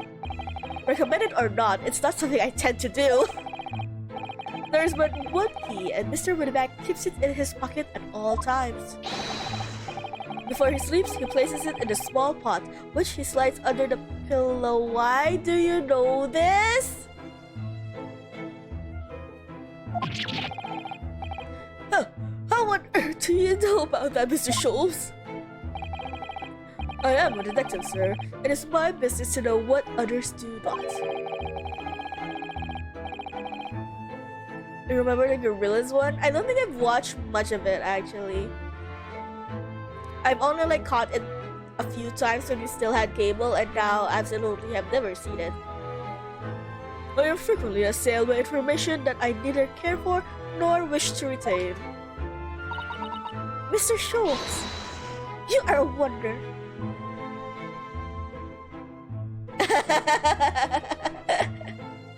See, great minds think alike, Darth. And the prime suspect if this pawnbroker is ever burgled.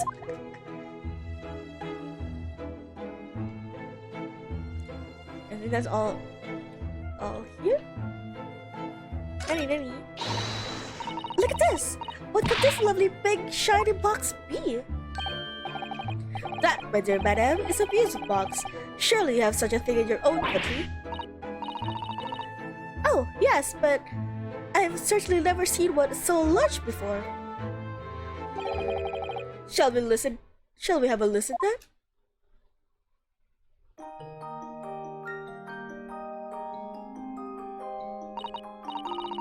Ah, what a sublime sound.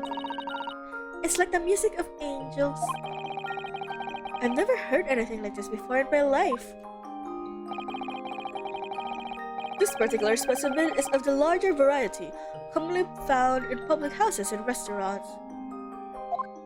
It's a nice one. There's a metal disc inside on which the notes to be played are recorded. Simply by placing this disc with another, any music you care to imagine can be played. My goodness, what a simply delightful machine. Indeed, their popularity has waned recently with the development of the gramophone, of course. Science and technology advance at such an overwhelming pace. Key? Am I? I think I'm overreading that, or no, I'm actually really fucking blind. I thought that said Layton. So what's this? Percy... D something. I wonder if those are all characters from old Ace Attorney games.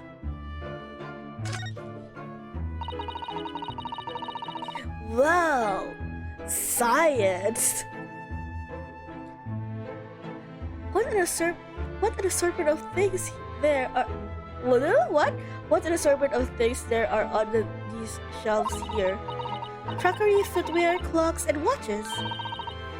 Almost anything you care to imagine. Those are forfeited items, offered for sale by the pawnbroker. What does that really mean though? When you pawn, or colloquially, pop, an item, the broker loads your money against its worth. He stores the item for an agreed period of time, after which the loan must be repaid. If not, he is free to display it in his shop for sale at a price of his choosing. Oh yes, now you've explained it, I'm noticing little price tags on everything. Of course, simply by paying the agreed interest on the loan, one can extend the period of safekeeping. So you may pawn that black garb of yours without fear, my dear fellow. No, this is the only clothes I have! My treasured university uniform! Oh, he does care about his uniform. My treasured university uniform? Never! It embodies my student spirit. Horse. Why are the hats not a thing you can expect? Oh my god, those are so creepy. Plants? Are these for sale as well?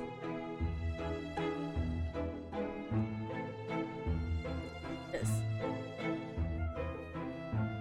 Okay, I think only 2? No? 3? Doors? No? What's this? I can't see what it's for yet. Free gloves of gold? Is that some sort of charm? Dear me, have you not seen that sign before? No, never. The 3 golden balls. The golden balls, in Great Britain at least, the universal sign of a pawnbrokery. There are more than 700 of such establishments in the capital, all showing the same sign. Ah, I see. I had not imagined your ignorance was so profound. What the fuck, bitch? You wanna fight? Oh, well, what is the significance of the 3 golden balls then, Susie? No, not out of your own mouth! Does it have some special meaning?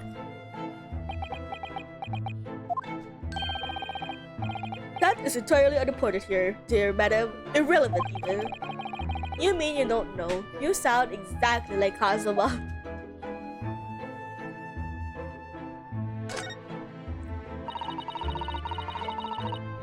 Now, what do you suppose this rather enormous machine does? It seems to have 2 little windows for looking through. Allow me to enlighten you, my dear fellows. What you are looking at is a stereoscope. A stereoscope? Fantastic! It is aptly named, I assure you. Look for the eyepieces and see for yourself. Oh, I'd be delighted to. Excuse me a moment while I just take a look. Just before you do, there is something I should point out. My dear fellows, in order to see the image properly, stereoscopically, as it were, you will need to be cross-eyed. RIP, I don't think my model can do that. I blacked out who has 3 balls. Even Sherlock doesn't know, sadly. I can trust my eyes, but I don't think my model can pick it up. However, if that is beyond you, it is of little consequence today. Alright then, I'm going to try it.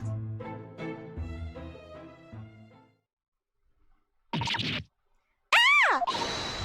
Mr. Naruto, you must see! At once! Oh, alright then. What is this music? So, I need to be cross-eyed, like I'm trying to look at my own nose. What is this music? Oh my god, isn't that the maid? What the? I don't believe it. There's 2 pictures. Wait, should I? Wait, I'm gonna try to be cross-eyed. What?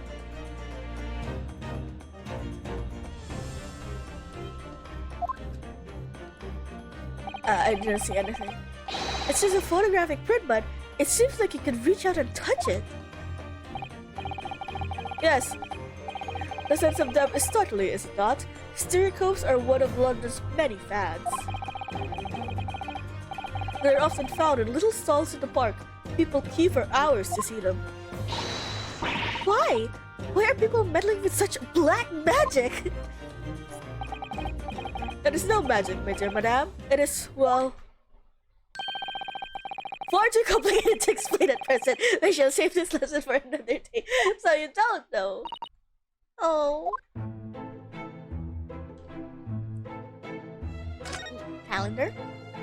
Colander? This is... That's not a calendar you can easily miss, is it? 15th of April, today's date.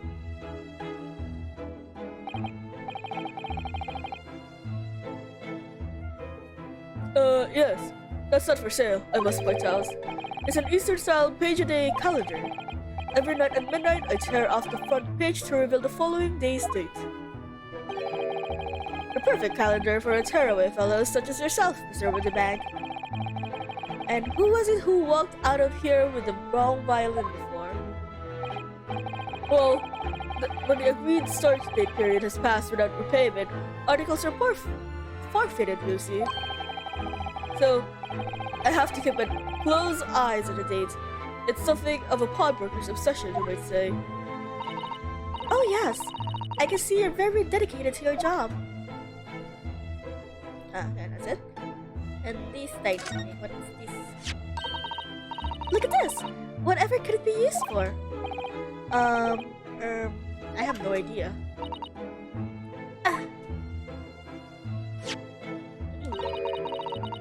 There's a small catch here. Look! We're going to open it, aren't we?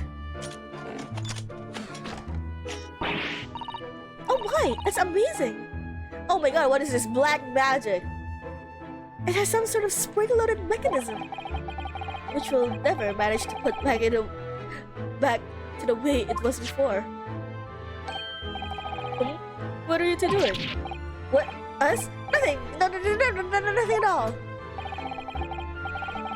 Whatever this device is, it seems to have a pair of little windows to look through. It feels as though I've seen something rather similar to this elsewhere.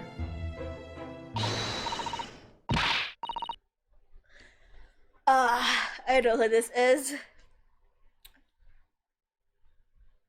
Shit, how do I do this? What? Only 10 pence for it? That ain't fair, and you know it!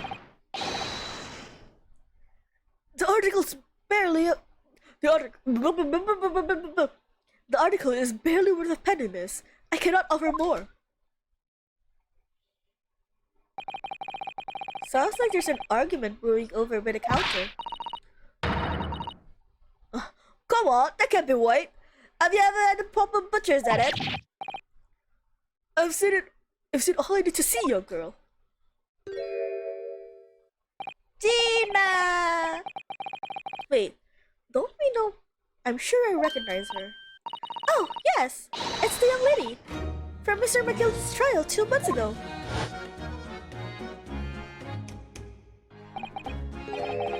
Oh shit, what voice did I give this guy? It's been like a trial. It's been like a week. Her name is Student Lestrade, my lord. She's a chancer. On her across amongst the large crowds, relieving people of their purses. What's commonly called a pickpocket.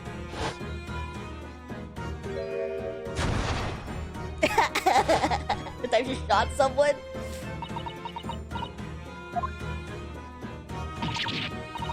Gordon Bennett, you lot!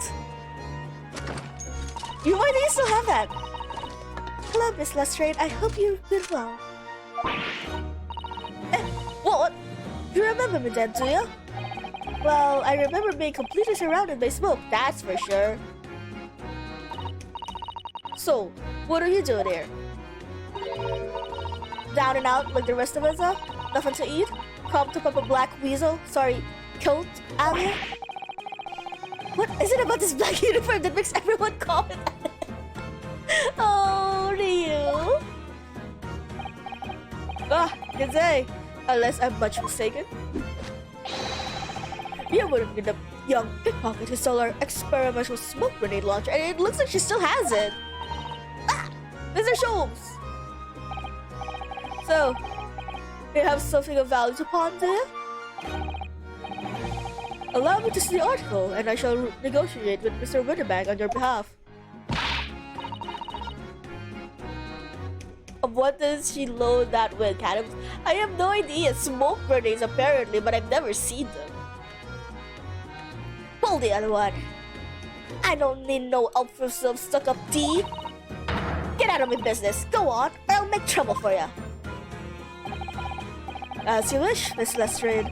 I will happily remove myself from your presence. Aww. She's so cute with that face. She's all proud. It's really done it. Let's go. He just fucking... I like to imagine that's actually what happened. He just like evaporated into the air when she said that. I'm sorry, but as I said, there's really is no room for negotiation here. What is that thing he has in his hands? Some kind of metal disc? And you! Go on! Leave me alone! Oh, Miss Lestrade, just pretend we aren't here. We shan't be offended in the slightest. Susanna can really stand her ground when she wants to. Whatever. Hello, Gina! Long time no see! Pawnbroker's customer. Somehow, I didn't really think you were the sort of person who'd use a pawnbroker, Miss Lestrade. Just live the discord that is existence. He has ascended to a higher plane. Yeah, well, I am alright. I'm a Londoner, just like everyone else. That's a problem, is it? That a problem, is it? No, not at all. It's just that, well... Oh, I get it. You know what you're thinking. I know what you're thinking. That they probably don't even belong to her. Probably got it on the drive, didn't she? Yeah, I could see it all over your Chevy Chase. All over your Chevy Chase.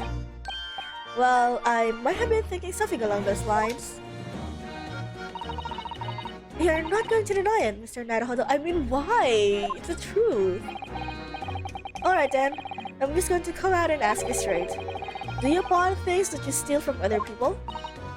Well, I don't know how best to answer that, really. Well, duh. Suppose. Sometimes. You're not going to deny it either, Miss Lestrade. But not this time. Alright, I swear. That thing belongs to me. The disc that Mr. Winterbank is holding. Perhaps we should see what he has to say about all this. Ah, should we talk to him again?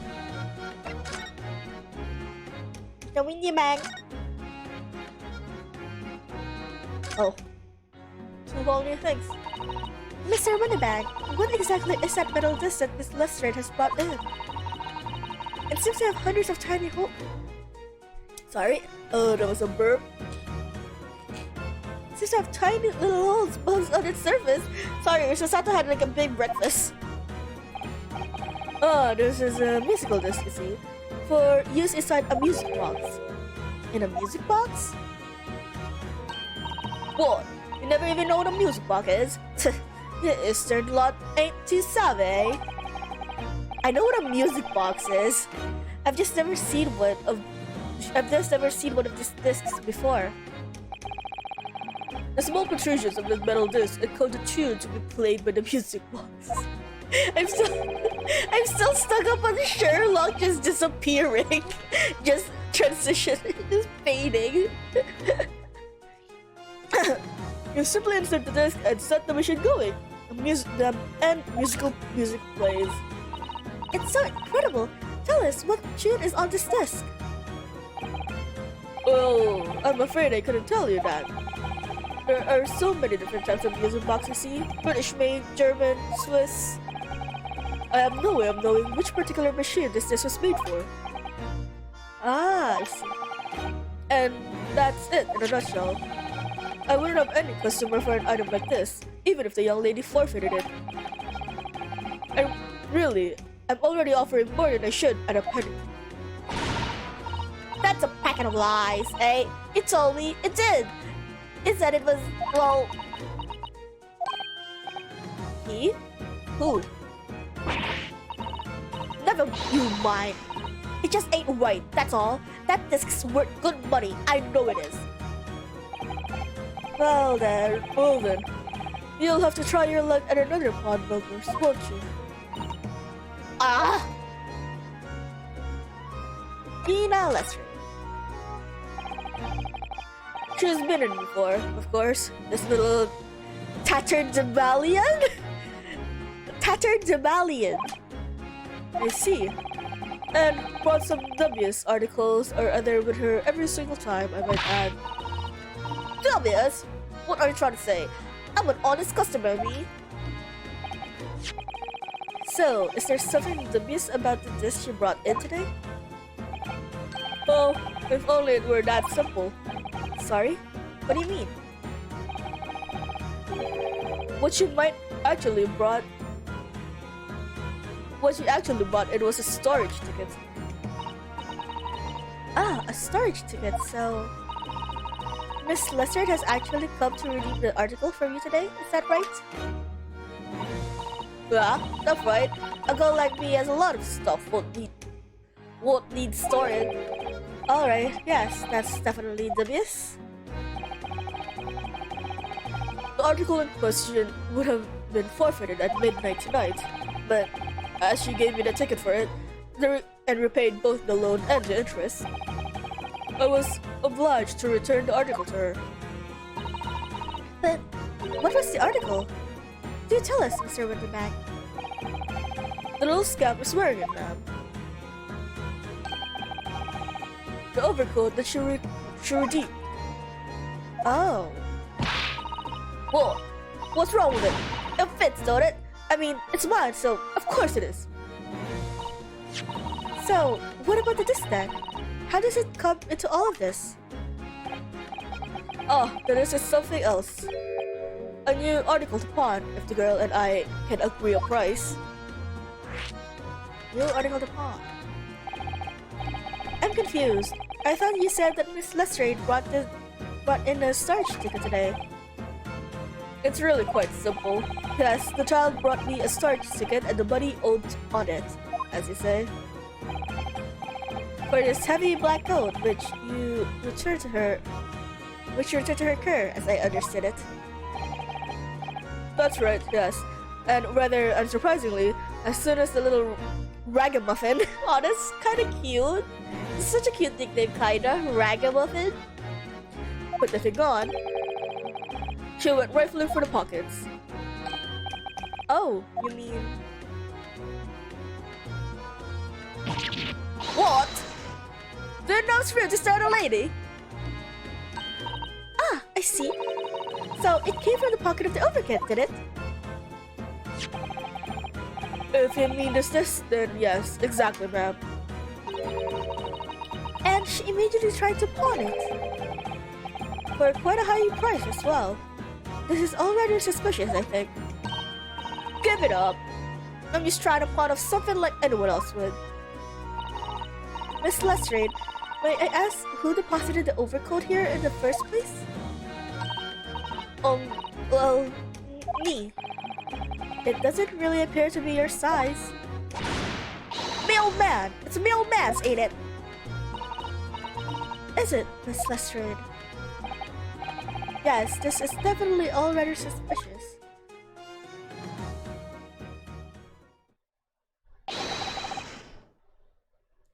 Who's this? Out of my way, please. Oh, shit. Hello! Hello, sir! Are you free this Friday night?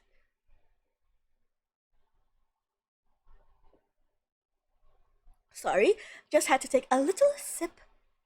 No, I'm not thirsty. Who is this pictured postcard English gentleman? Oh, wow. Shit, what voice do I give him? Good day to you, ladies, gentlemen. What's your problem, eh? What's your problem, eh? There is no problem as long as you remove yourself. I've a matter to discuss with this proprietor. And if you intend to make a problem of it, I shall see you outside, little girl, for the hiding you deserve. Moriarty? Oh my god! Holy shit, what if he is? Shit, I don't know what I'm doing with myself if he actually is. Oh shit. Wait, but isn't Moriarty in the... Or a generic noble, yes, but nah, his model is too detailed to be somewhat generic. Because I want... Oh yeah, I guess, yeah. I was gonna say, in the novel, wasn't he like described to be an old lizard-eyed hunchback of a man? But clearly, this game likes making everyone pretty. Look, ain't it obvious? I ain't done talking with him yet.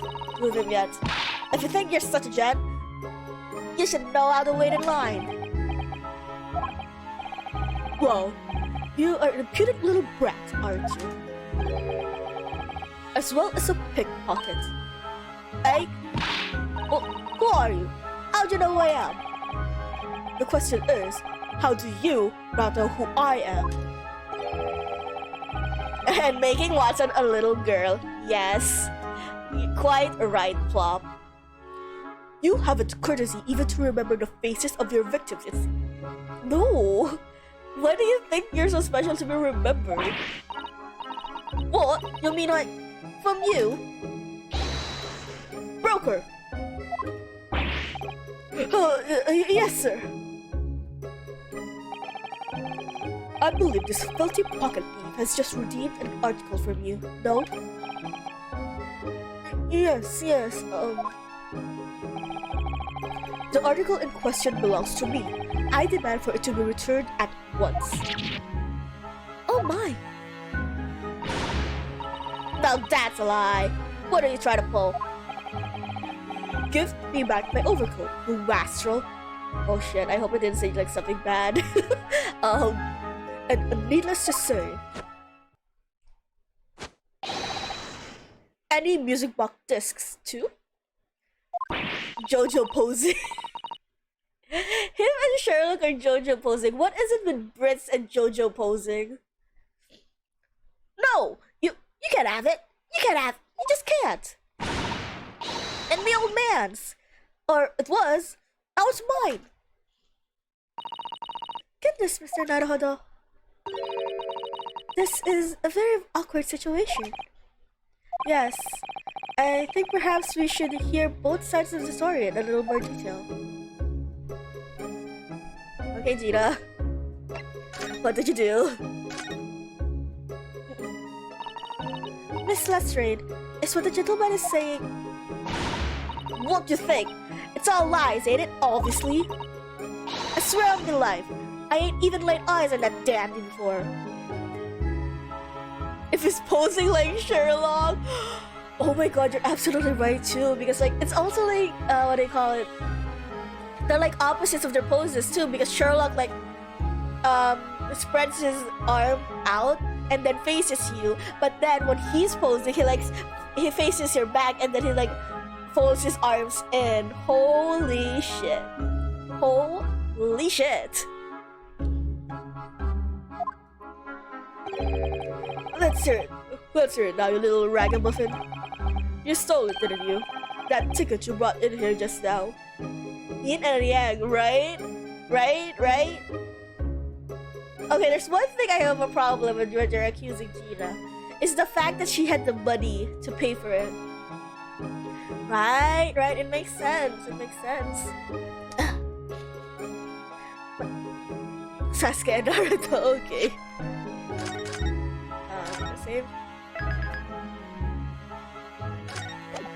My only problem with the accusations you're throwing at Gina is the fact that she had to pay money to get that coat back.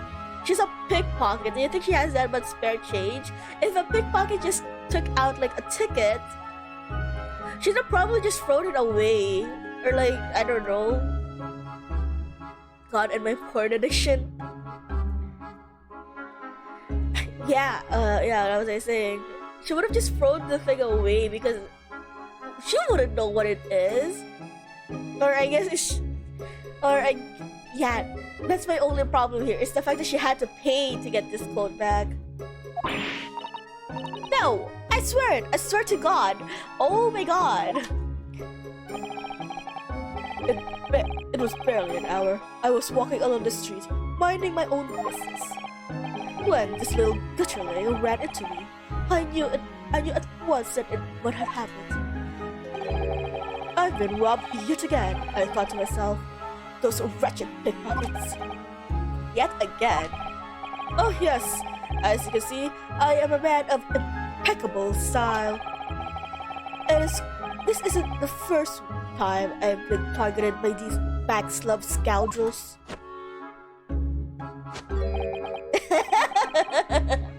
I hate this episode.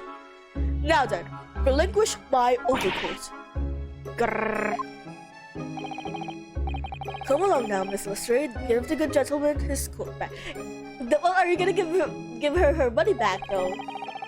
If you're going to cause trouble, I shall have no choice but to call the police. Hold on! Why does everyone think it's me? Just look at this dandy cove, and you think I'm the dodgy. I was gonna say doggy. And you think I'm the dodgy one? I'm sorry, but no one's going to believe me. Well, what about evidence? Yeah? Where's there evidence that I've stolen something, eh? Come on, let me see it. Oh, I have evidence, naturally.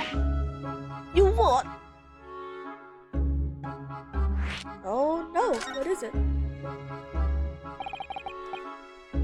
Evidence that the article Miss Lestrade redeemed actually belonged to this gentleman. Of course! We need only consult Mr. Winnimax's ledger to know the truth. We'll be able to look up the name of the person who deposited the article in the first place. Yes, brilliant! I'm very sorry, but I'm afraid that won't be possible. It's time to clap those cheeks! Hell yeah! Oh! I never ask customers' name. That's strict policy of mine. Why? But why not? Well now, as you can imagine, some of my customers have circumstances to consider. Back what part are you on? I'm around the middle part of when Gina arrived and that the gentleman wearing white suits and white hat are like fighting over the coat. A great many of them refer to maintainer and Yes, I see. But then, how can you know if the article belongs to the person asking to redeem it? Oh, it's quite simple. Good sir. Might I trouble you for the watchword associated with the article? So you'd rather remember passwords or like whatever the fuck code words instead of just asking for a name? Of course, it's... Bam! Professor! Yes, that's right. And all the evidence we need. This gentleman is the rightful owner of the article, without a doubt. Watchword? Interesting. DDT. Watchwords. So, about these watchwords, Mr. Winnibag. As I just explained, I never ask customers' names when they deposit items with me. There are many reasons why. Professor Moriarty! Woo! I was looking at chat and then look back at the game and I hate this man so much. There are many many reasons why certain customers would like to keep their activities secret. What's DD time, Kazumari Yonosuke? What's DD time? Detective? No, that's not D. That wasn't exactly a subtle glance at Mr. Schultz now, was it? What is he doing? Good detectives have no dark secrets. Not at all. Should we tell her about Sherlock's opium addiction? Oh, dance of deduction! I didn't think of that. I didn't think of that was like the acronyms for dance of deductions. Cool. I learn something new every day. Yeah, it's cool. I got it anyway. Thank you so much for telling me. So anyway, that's why I always ask for a watchword whenever I accept a new article. In many ways, it's like the secret combination of numbers used to unlock a vault. The date of deposit, the description, and a watchword uniquely identifies each item. That sounds so much like work. Hi, Keisha! Hello! I'm doing this again, and I have not disconnected 28 times this time. Just 3, I believe, so far. And of course, then I give the storage ticket to the customer. When someone comes to redeem something, I ask for the ticket and the watchword. Wait, why did you give it to Gina then? Would she have known the watchword? And if then someone tells you that the correct watchword, you return the article. That's right, sir. Yes, as soon as the requisite fee is paid. And I have supplied you with the information required already, but for the avoidance of doubt. This article in question is an overcoat deposited 2 months ago on 15th February. With a watchword of Professor. Oh, perfectly correct information, sir. But ow. Really, this is beyond a joke now. There is no further room for doubt. Oh my god, Isle.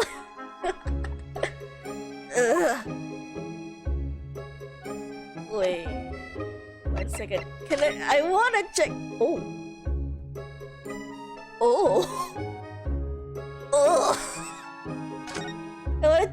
it's gone! Once again, he has disappeared. What's this? Look at Mr. Winterbank watching diligently over his shoulder. So many things I'm curious about. I don't believe this is time for browsing, Mr. Naruto. You should probably see whether this argument has been resolved yet or not, I suppose. He has disappeared once again. Winterbank? Sir. Oh wait. Will I have a chance to talk to him after I talk to Gina? I'm kind of afraid if I talk to Gina, it's gonna progress the plot and I'm gonna miss this chance.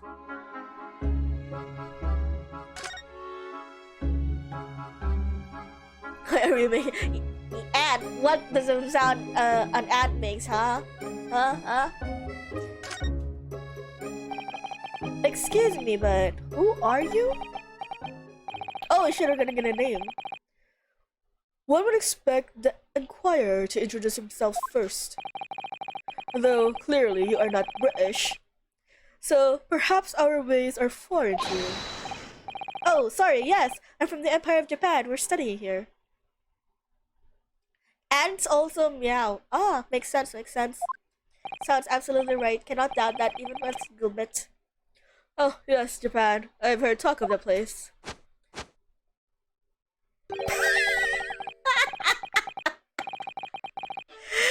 Oh my god. What the fuck was that? Its inhabitants live on some fiery brown colored soup, dressed up with exotic spices.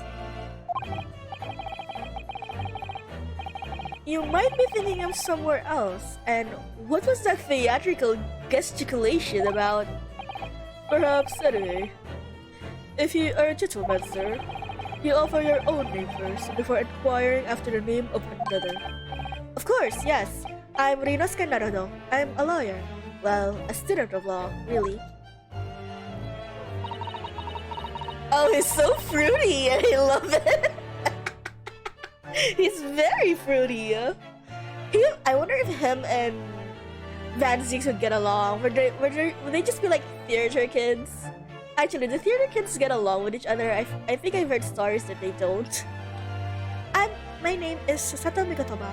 I am Mr. Naruhodo's assistant. I see. My name is Benedict. Yes, I'm Benedict. I can't fucking say it.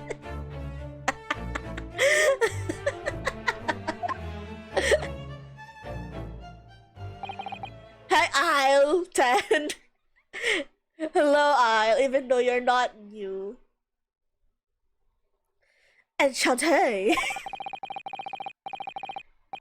Thank you so much for the redeem or the hydrate, Isle.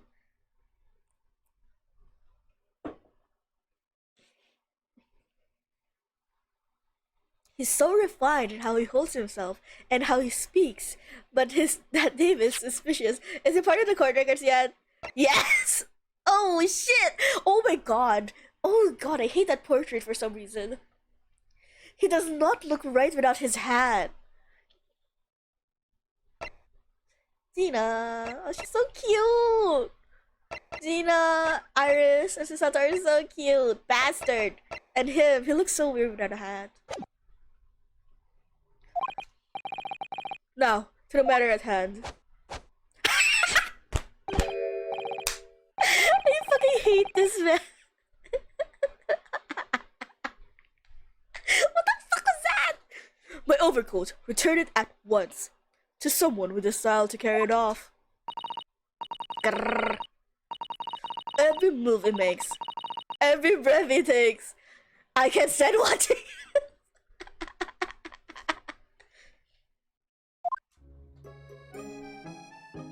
Like, is that it? Wait! Shit, there was still something about his... Wait, that progressed the plot! I still had like one text box of Regina left! Shit! So, let that be an end to the matter. And thank you for your custom, Mr. Egbert Benedict, sir! I hate it. With such reasonable rates of interest, I may even decide to come back. Aw, Gina. That's why I hate grown-ups.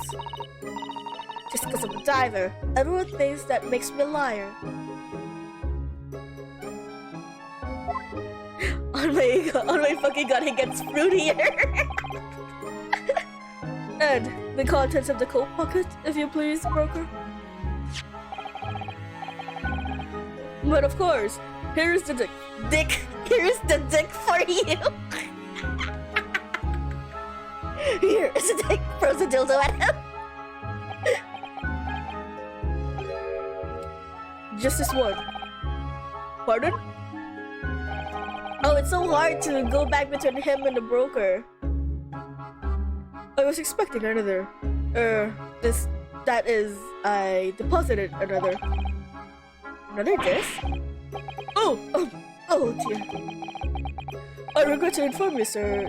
That was what was deposited, but me would merely add oh my god. But this happened to me in one of the pockets, but I was completely unaware of it until. Do you not check your shit? I thought, I don't know. Oops, sorry, that was another burp. Because I don't know, how it works for other countries, but we do have something like that, where it's not really a brokers. It's called, I forgot what it's actually called. But yeah, like secondhand clothes. And it's like an actual story or, an incident where people leave a lot of like money or jewelry inside the pockets of the clothes they're trying to deposit, and sadly it's finders keepers and that happens.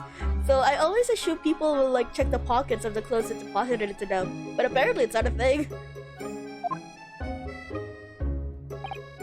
So, Gutterling, you're hiding more of what's rightfully mine, are you? Sensue, I know nothing about it.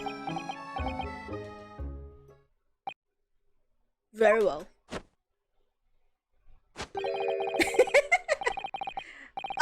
it's kind of like a thrift shop. Yeah, something like that. But we have some. It's called something different here in the Philippines. I forgot what it's called.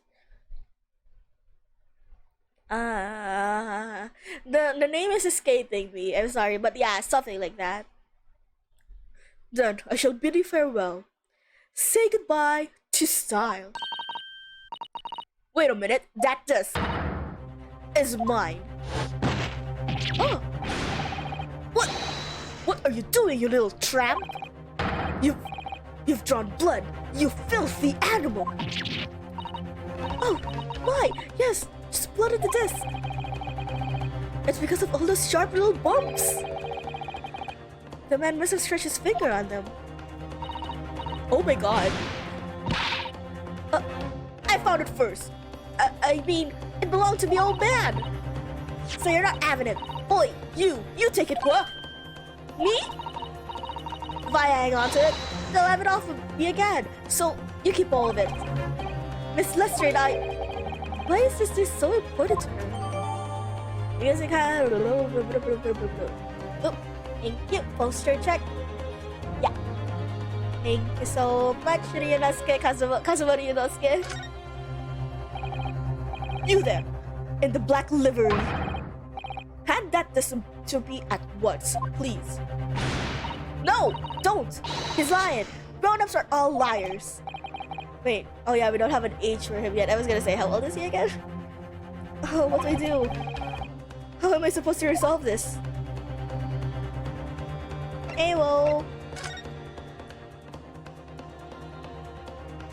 Wait, what happens if I look at Mr. Winterberg? It's the same shit. Same shit. Money bags? No, it's cool. It's fine. Those are very helpful. Thank you. These are... Yeah, I know Ryunosuke is like 23, I believe. Okay, see you next time, Plop. Thank you so much for dropping by. I know that Ryunosuke is 23 because he's about the same age as Kazuma.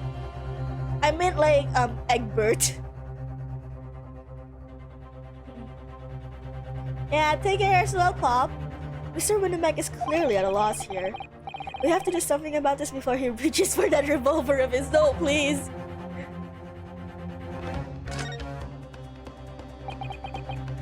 Oh god. Look at those piercing eyes. He's clearly in no mood to talk. Thank you so much for the hydrate, Plop. Oh wow, I might actually finish my cup this stream. We have to do something quickly before this mysterious gentleman leaves to fetch the police or something. Nina? No one wants to talk. Wow, Miss Lestred is really looking daggers at the mysterious gentleman. We need to do something to calm things down before she loses control and attacks him again. I fucking hate this man. Why is he here?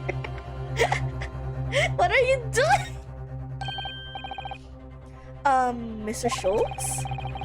What are you examining with such keen interest there? Are you...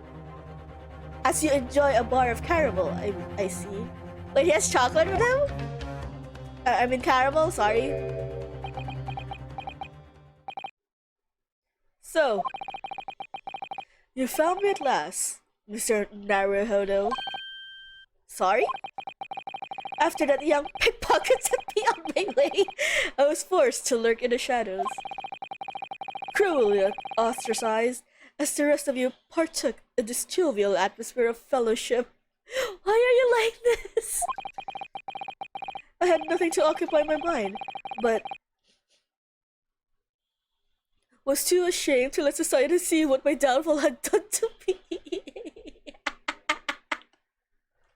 Oh my god. You just got told off by a 17-year-old, but also, yeah, teenagers are scary. They will say shit to you that hits. So, feigning mock interest, I pretended to examine the tedious trinkets of this desolate place. Whilst, as you surely observe, knowing I'm the only friend I have, this 7% solution of caramel. Oh, can I have one? Pray, do you claim to understand the depths of my despair, Mr. Naruto? How could you? Oh my god, everyone here is fruity and dramatic. That's the point. We're in Britain. I was so lonely, so desperately lonely. Then why on earth didn't you rejoin the conversation? Things have gone from bad to worse here, you know. Yes, I overheard such of your conversation. Let me see. Thank you. Hello, Sandra, MBC. Thank you so much for the follow. Or rather, in my craving for human contact, my ears developed. I hate her. Hi, hello. How are you? I hope you're enjoying this stream. I'm fucking losing my mind over everyone here. You really were sad, weren't you? Poor Mr. Sholmes. I feel simply awful for you. It would seem that my inference are correct. Oh, surely you're not about to tell us that you've solved this entire case once again? I really enjoy this game. It's really fun. It's kind of tedious at times, which I feel like is par for the course for Ace Attorney. This is, by the way, my first Ace Attorney game, but like the dramatics, the theatrics, and everything about it is really funny. My dear madam, sometimes I wonder where my genius for deduction to become commoditized. How much would I pawn it off? 0. Nobody wants it. Stinky. It's bad. Ew. It seems Mr. Sholmes had another of his flashes of inspiration. Same. I'm so jealous. I really want to finish the game, but I also want to do it on stream. So I feel like judging from how things are going, I'll finish the second game in about a month. But who knows if it will help to resolve the situations between Miss Lestrade and the mysterious gentleman.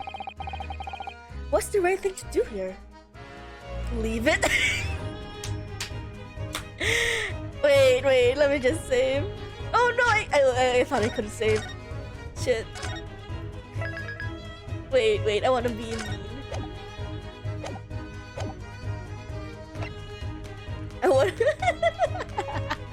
Will he be depressed if I leave it? Like I don't listen to him. It's one of the best. I've been told. Actually, this really got my interest in the whole Ace Attorney franchise as well. So I do plan to play like the original ones with Phoenix Wright sometime later, but not after this one. That's for sure. I'm pretty sure I'd be like fatigued with Ace Attorney after the second game because I'm gonna play it every single day on the weekends. I don't know. If Mr. Sholmes starts one of his wild, rumbling deductions now, it could just fan the flames of this argument. I think it would be sensible to try something else. Mr. Naruto, what are you saying? The Greek detective has made one of his great deductions. He's sure to get straight to the heart of the matter. That's what I'm worried about. We don't need any more cuts around here. Dear me, you seem decidedly agitated. Clearly, I shall have to take the reins.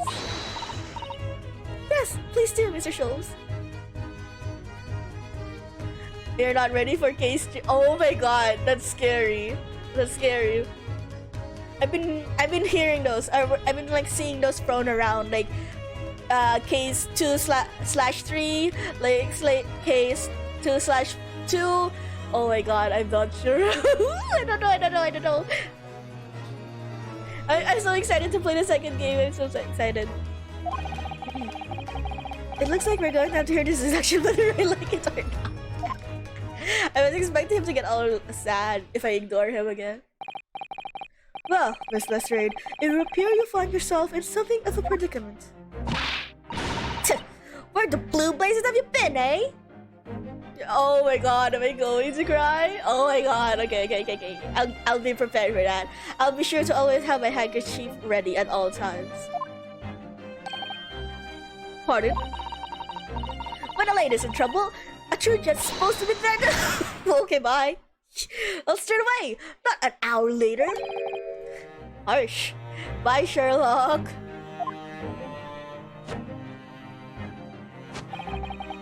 And who, pray tell, are you? Mr. Egbert Benedict. You have, in my eyes, a veritably encyclopedic array of curiosities about your person. Nevertheless, there are two immovable conclusions I have drawn. I beg your pardon. The first is this. The true reason for your visit to the pawnbroker today, this is not the voice I gave you, is something to do with something you have not yet revealed. And the second is this. A considerable crime is in contemplation, one you will orchestrate with intent to steal a vast sum of money. Well, Mr. Benedict, what say you to my deductions? How? You didn't even try to deny it, holy shit, okay. He's turned as white as a hard-boiled egg. Okay, sure, hard-boiled egg it is.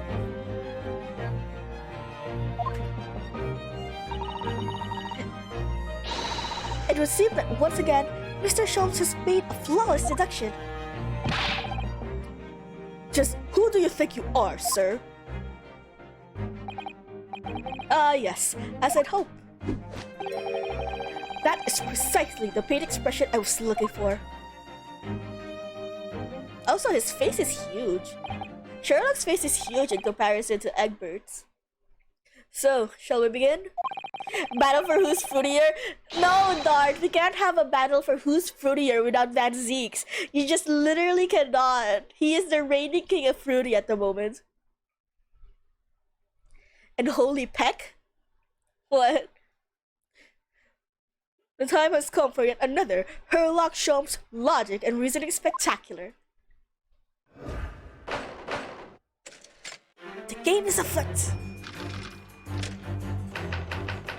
Mystery Man's aim. I beat the boss! Ah! Good luck! I mean, congratulations guys about Ryunosuke.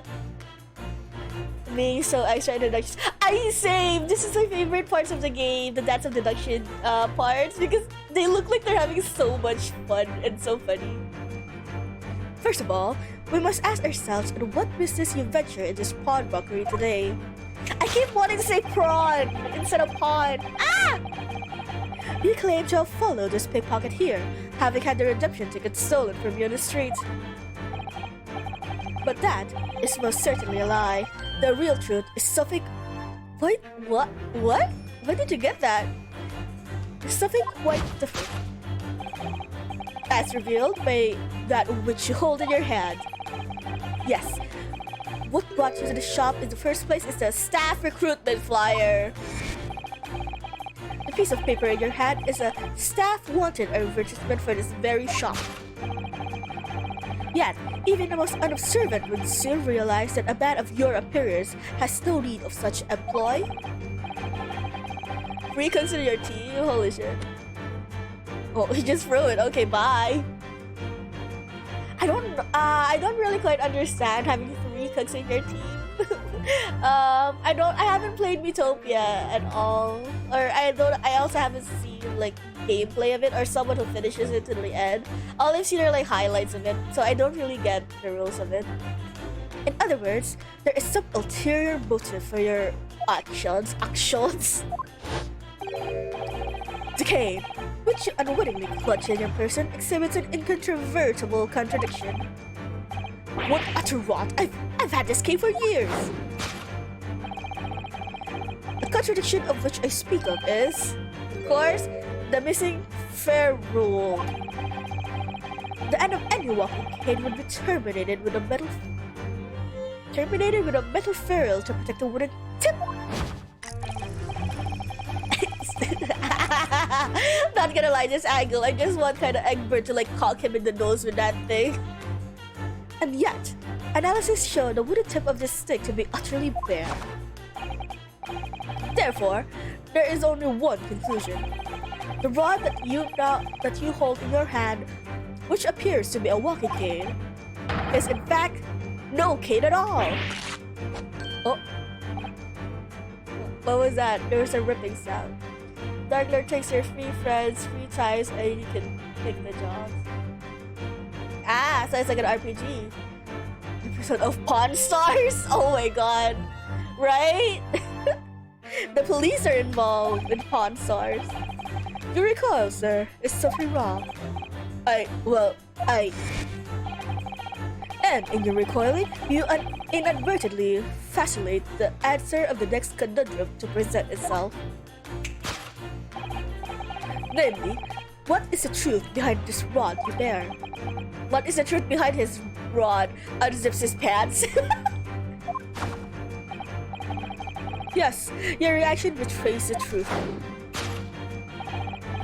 The handle, which you evidently would like to conceal, is the key to understanding the riddle you see.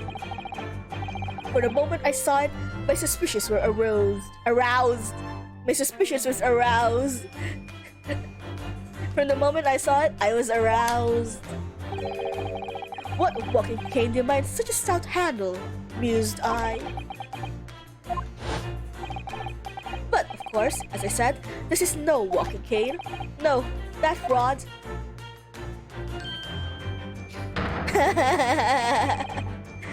It's the broken handle of a shovel. What? Are you insane? And now I have determined this undeniable truth. The conclusion is clear. Your true motive from coming here, unzip his pants, audible thump, oh my god, was to take employment at this establishment in order to excavate the ground beneath the premises. What a calculated crime you have conceived, sir. A wickedly calculated crime. Tunnel underneath the pawnbrokery. Great cry. Now, Mr. Benedict, let us continue. For we must expose the details to this elaborate crime you have into planning. This is utterly absurd. You suggested I, a gentleman, intend to excavate the ground beneath this pawnbrokery with a broken shovel? Nothing. Yeah, how did you know, right? It didn't even deny that he was going to commit a crime.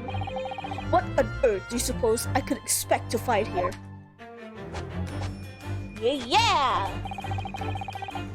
Some long-forgotten treasure, I suppose? Save for such a fanciful theory, what possible reason could I have to do as you say? Oh, but there is ample reason. As you are all too aware, Mr. Benedict. Ah, and your furtive glance is more telling than I could have hoped. What?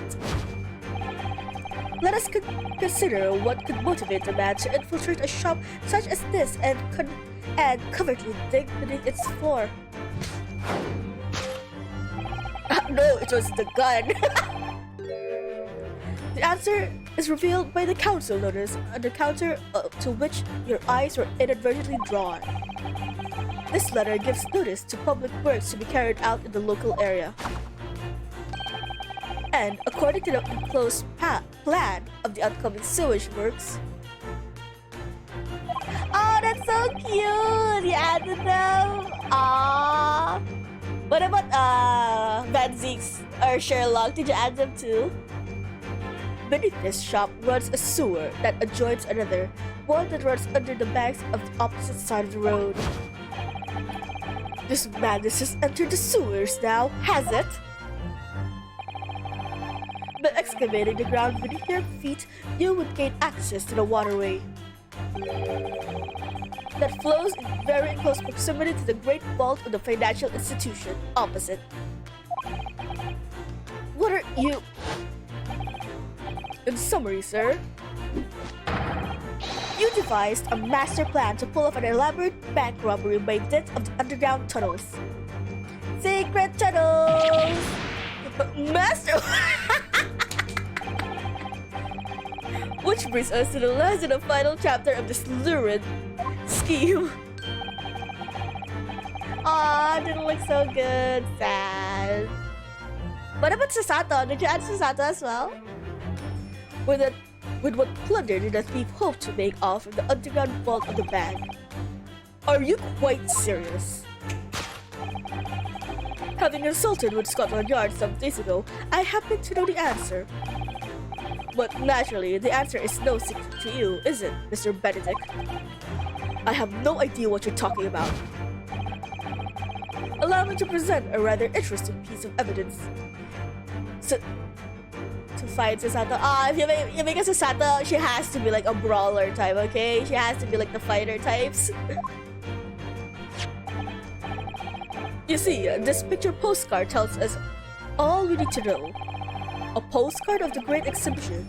I'm afraid you've quite lost. Currently, in the final stages of preparation, the Great Exhibition will soon be underway. And the government has provided extra funds to complete its centerpiece, the Crystal Tower.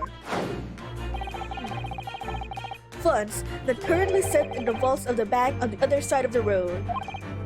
Yeah, sure, it's okay. You can post the link, Kazumari Inosuke. Pardon? Yes, the considerable crime you have been contemplating is the theft of that which sits in the vault of the banks, the special reserve funds for the Great Exhibition.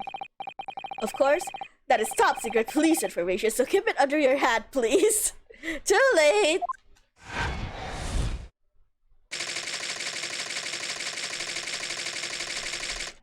Okay, wait, let me check that. Oh my god! Oh my god, Susato has seen better days, as they would say. Thus concludes Herlock Shop's great deduction of this pawn-broking puzzle.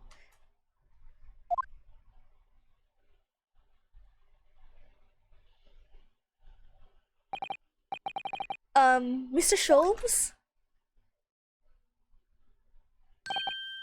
Well, Mr. Naruhodo? An impressive deduction for a detective racked with loneliness. Racked with loneliness, even. A detective's rack! Was it true that you said about the bank over the road and what it was its fault? Yep, there we go. You're gonna hold it, Mr. Sholmes. Indeed, though few knows of its existence, it is one of the government's most closely guarded secrets. Thank you for airing that out! Drexler told me, in the strictest of confidence. But you just announced it to everyone here, rather loudly in fact. And if it's such a big secret, how would Mr. Benedict have come to find out about it? There can be but one explanation for that. Clearly it's because the man is a criminal. But what if he didn't know anything about the money in the vault? If he is a criminal as he said, then buying a brand new shovel is sure to be the first thing he does now that you've revealed the secret. Oh. Or if he doesn't, maybe Mr. Windyback will.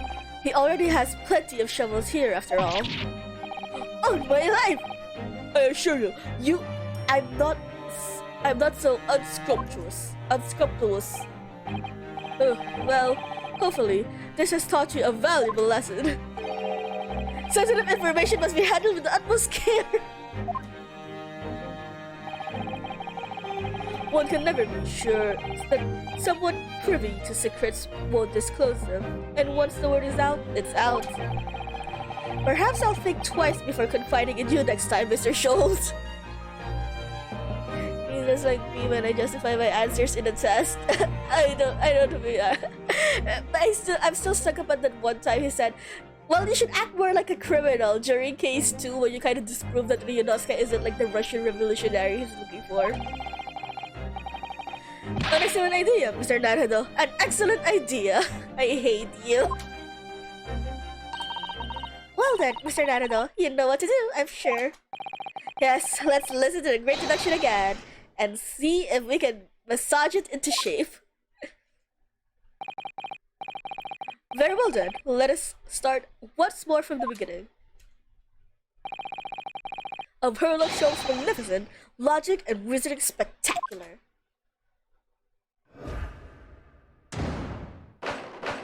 Course correction. Hold it, Mr. Sholmes.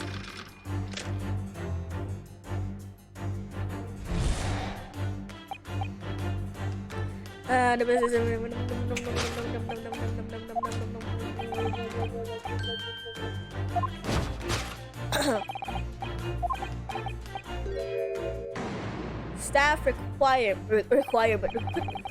So, Mr. Scholl's, by Mr. Scholl's reasoning, Mr. Benedict came here in order to apply for a job so he could dig down for the floor. Yes, in an attempt to tunnel into the sewers to gain access to the money in the vault of the bank across the road. But he wouldn't get very far with a broken shovel, would he? No, I think it's fair to say his motives lie elsewhere. The question is, where? What did bring Mr. Benedict here? Is that another mistype? What did bring Mr. Benedict here at this particular point in time?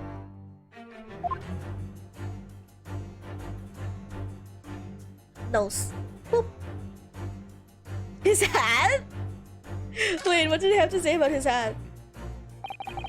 That silk top hat is whiter than white. Only an English gentleman would hope to carry off something so bright. But it looks so incongruous with the black overcoat, don't you think? Perhaps it's the latest London fashion. I mean, it's just guesswork, of course. But how about it, Mr. Nanato? I think you'd look fetching in a white top hat. Aw, thank you, Susanoo. Well, you know, I think it might look rather incongruous with my black university uniform, so... Huh? What is it? What is that? What is that supposed to be?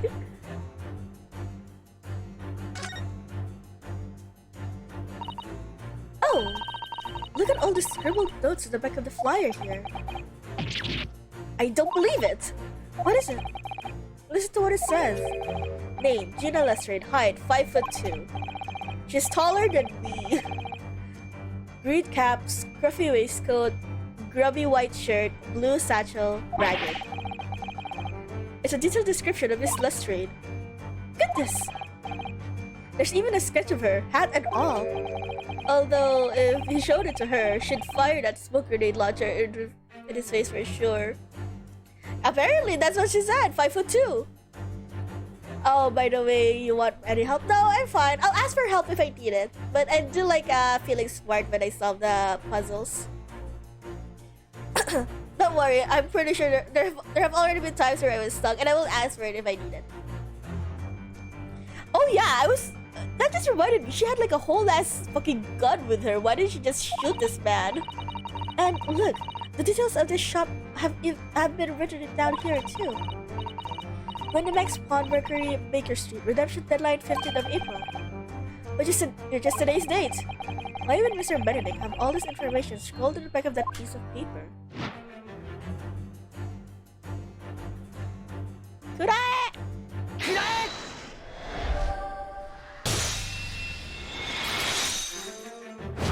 I'm still looking at the picture of the dog on the table. Yes, what brought you to the shop in this first place is the info about Miss Lestrade. Quite so, my dear fellow. It would appear that the writing and sketch on the reverse of the flyer. Yeah, I have it in Japanese. I much prefer the Japanese voice actor, to be honest. Pertains to the I'm one of those subs versus dubs person, and I'm definitely like a sub version.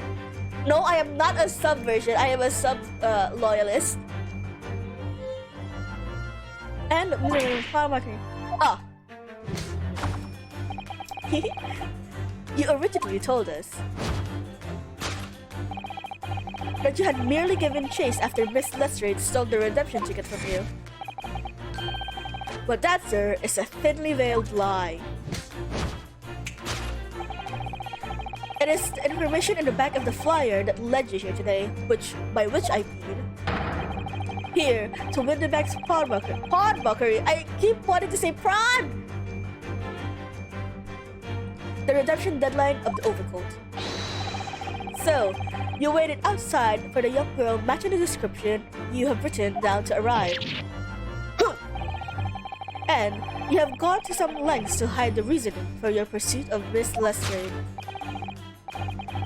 In other words, there is some ulterior motive for your actions. Okay, which unwittingly punch your person. You have already said this before. It was literally looking at it, then he looked it down. Stupid asshole. What's a ferrule? It's a metal cap commonly found at the end of the cane, Mr. Naruhodo. Ah, the bit that makes the nice clacking sound at the pavement? Yes, exactly. And Mr. Schultz is right. It appears to be missing on this cane. But it doesn't actually look broken, does it? No, it doesn't. Though the gentleman certainly did recall when Mr. Schultz identified the cane as suspicious. In other words, there's some secret about the cane that Mr. Benedict would rather we don't know. He was literally looking. Still cat? Is it the same? Okay, as stylish as it no doubt is, I don't think this white top hat suits the man, do you? No, not at all. The more I look at it, the more something strikes me as suspicious about it.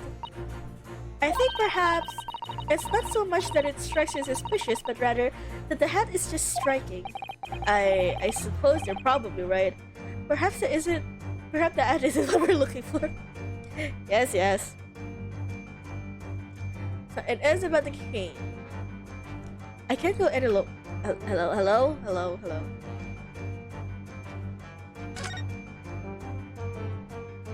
AG? Look here, Mr. Sato. There's some letters on the handle. Ah, yes. Those must be initials, I think.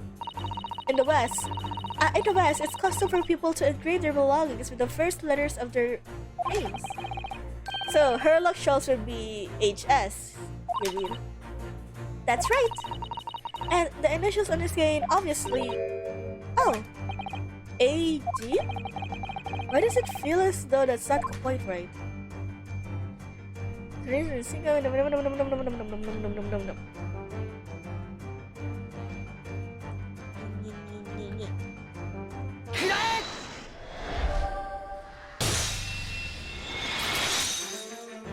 You know, stuff like that makes me think that Sherlock is actually just fucking with us.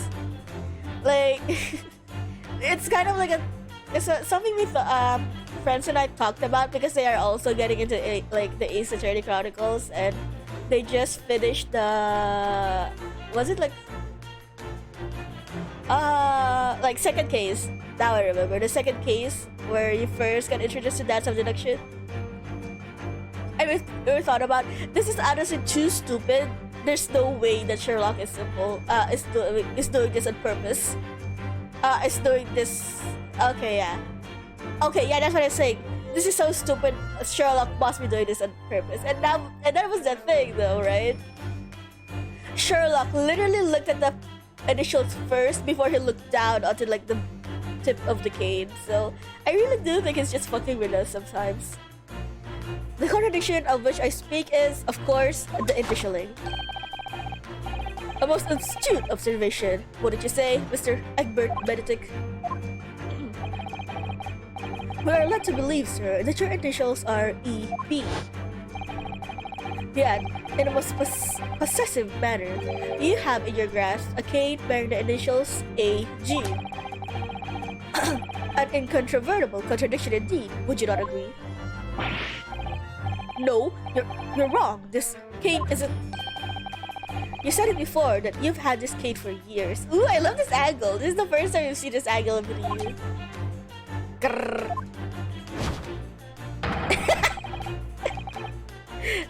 I love how you just spun. So, don't try to tell us that you just borrowed it from a friend and found it in the park. Or found it in the park. In short, Though you hold yourself to be a gentleman, you have withheld your true name. Oh, he did it again. Who's to say Eggs Benedict is just his breakfast? You recall, sir, is something wrong? And in your recoiling, you inadvertently facilitate the answer of your next conundrum to present. Namely, it is right behind the rod you bear. Yes, your reaction betrays the truth. The handle. Let's consider the bare bones of what's happened here. Miss Lestrade redeemed a fine-looking overcoat, and now a mysterious man has appeared, introducing himself with a fake name, and claiming that the overcoat belonged to him. But we know that he actually identified Miss Lestrade from a written description, which suggests that everything else he's told us is untrue.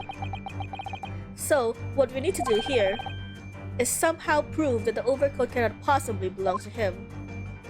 Okay. With no doubt to the rip.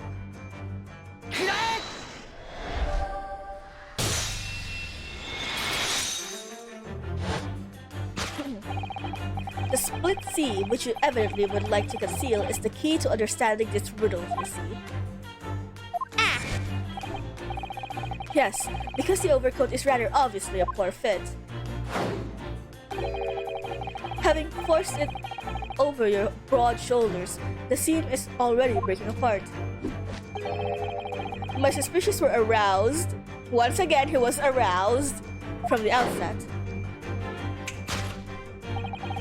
When you so badly lied about your name and so boldly waylaid this pickpocket.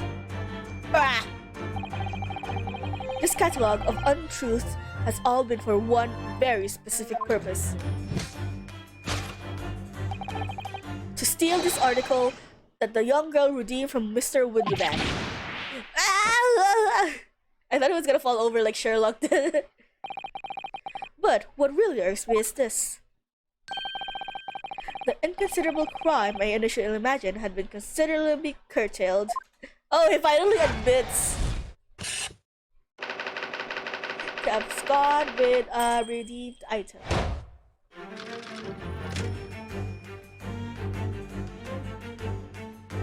Yeah?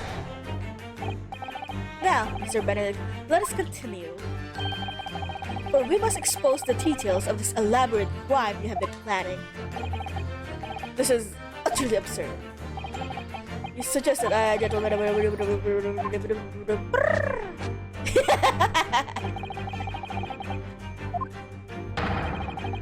you're possibly but oh shit, this is shit. How could I possibly have known the relevant details? N'est-ce pas? Oh, but the watchword can be discovered. As you are only too aware, Mr. Benedict. Why is your voice suddenly so deep? Ah, and your furtive glance is more telling than could have been told. What?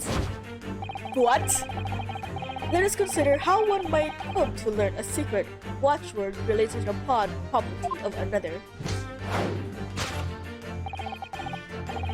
No, it was the gun! It was the gun! The direction of the deduction must have changed rather dramatically now, I think. Yes, no more talking of tunneling into the sewers, which is a pity because it all sounded rather Rionosque.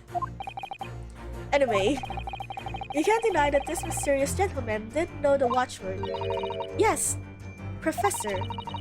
But if you didn't know that word, Mr. Windybank would never have allowed you to redeem the article. Yeah, so why would Gina know that? Isn't it more believable to well, I guess, yeah, it's your word against his. But how would Gina have known, like, the watchword? Or, looking at it the other way, if you did not know that word, Mr. Windybank would allow you to redeem the article whether it's yours or not. Oh, if you did know that word. So the question is, could this gentleman have found the watchword out somehow? With the gun! What's this? Notelet? Look at the picture of the dog!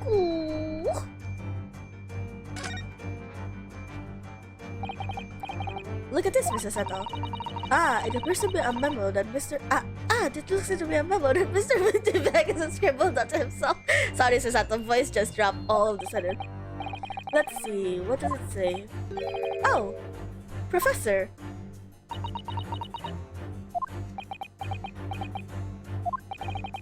Mr. Winterberg must take note of all the watchwords his customer gives him, right before their eyes. And an alarmingly clear script as well. Oh dear, I don't know where to look. Who knows what other secrets I might see? And so what is this? I was initially... Oh, I can't even click it. I was initially expecting this, but okay. But the gun! This is Mr. Winterberg's gun.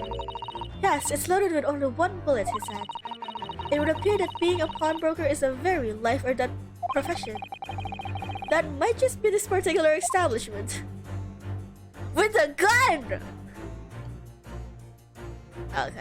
Okay, so figured it out now.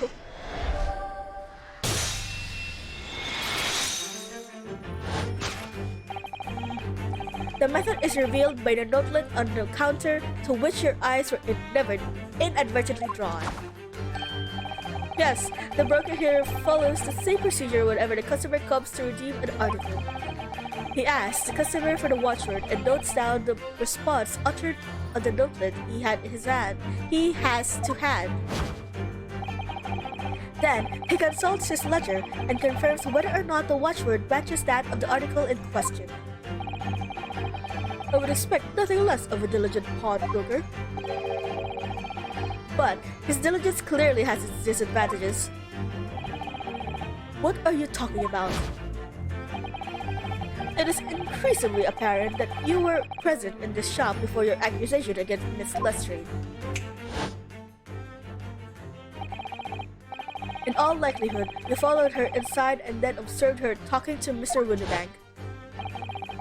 Then, when the diligent broker made a note for the watchword, as his common practice, you observed his writing from the... Oh shit, they're switching up! No, I can't do that much voices! Wait, Chatomate, let me rest!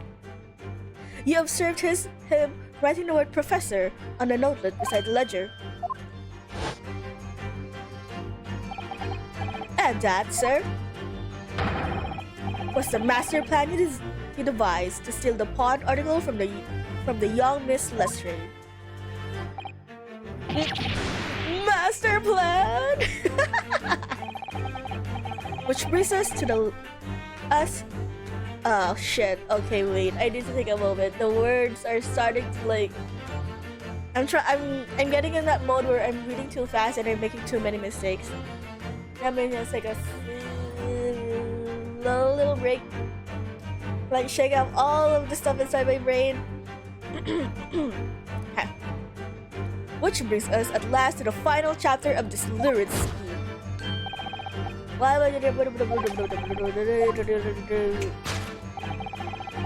an ill-fitting overcoat hardly seems to justify the effort, much less a worthless music box disc.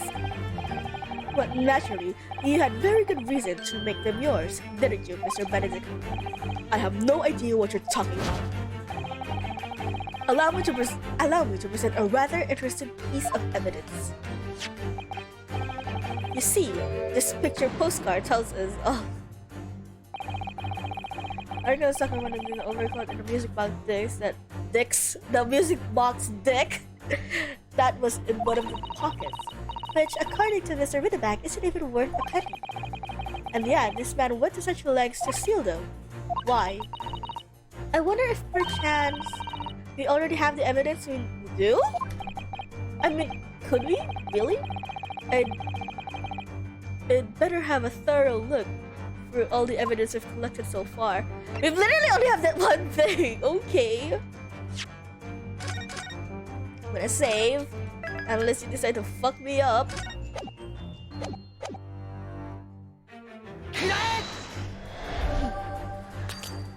Wait. So it isn't. That deduction was wanting in every way. Yes, I was waiting for you to hear it. I'm quite proud of it. Do you? No! No! I find myself wanting never to have heard it. I'm quite pained by it, in fact.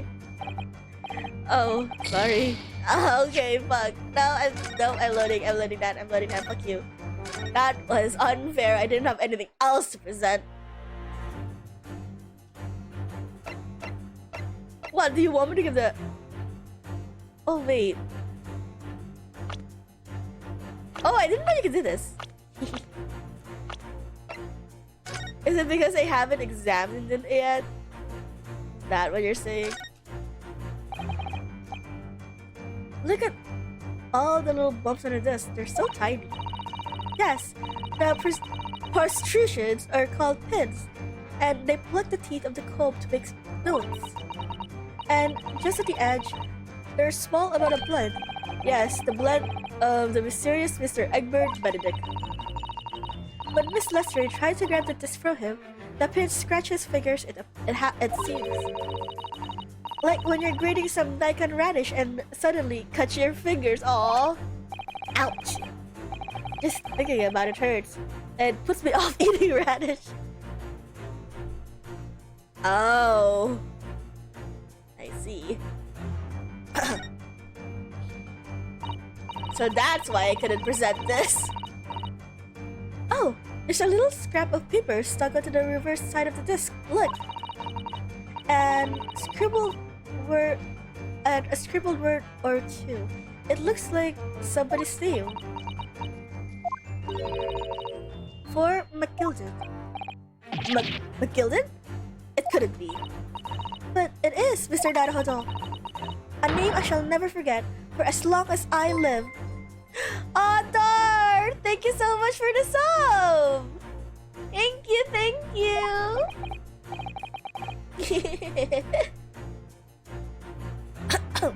Alright, let me just think of a ship on that.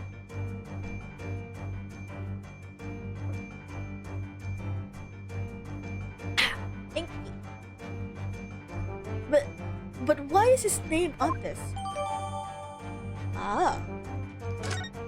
So, can I now present this? Yes, those are different, apparently. You see, this music box disc. I really want to say dick whenever I see that word. Tell us all we need to know.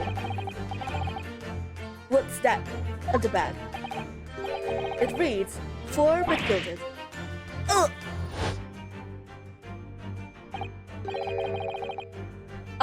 Mr. Magnus McGilden, the unfortunate philanthropist who perished in curious circumstances at the Old Bailey 2 months ago.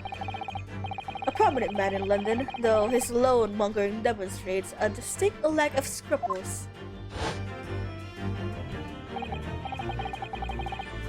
So, you're an associate of his, are you? Or perhaps a subordinate?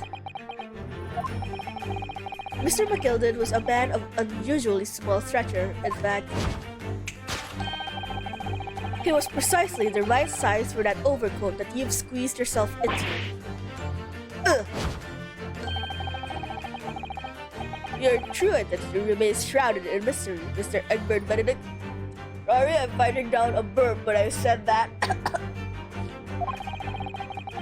But the final conclusion here is crystal clear. The reason you came to this pawnbroker today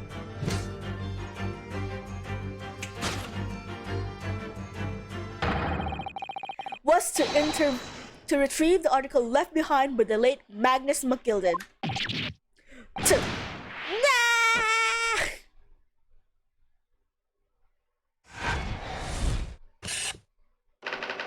To acquire an item deposited by Mr. McGilden.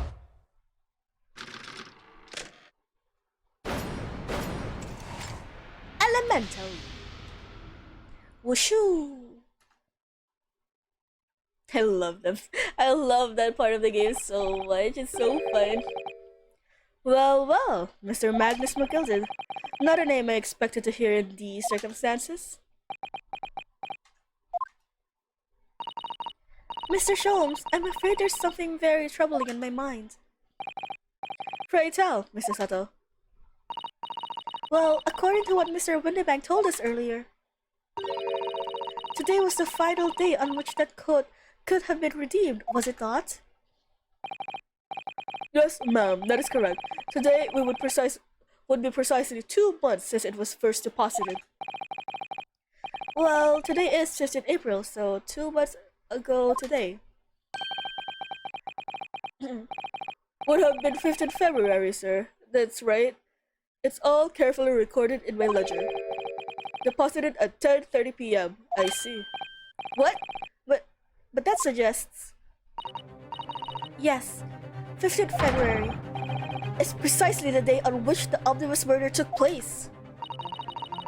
And 10:30 in the evening is precisely the time to which the terrible events were unfolding. Suggesting is not a word. It would seem the matter is entirely beyond coincidence. Wait, where are they going with this? I'm lost. I think I must step behind to their logic here. What does that mean? You are, of course, at liberty to make whatever outlandish deduction you choose. However... Oh my god! Oh my god, wait, shit, he has a gun! Chotomate! He has a gun, help! He has a gun, he's pointing a gun at me! Ah! It would be a terrible shame for you to return to your native... Oh my god, land in a box. What do I do? Wait! Oh shit, I didn't choose that! He could shoot me at any moment.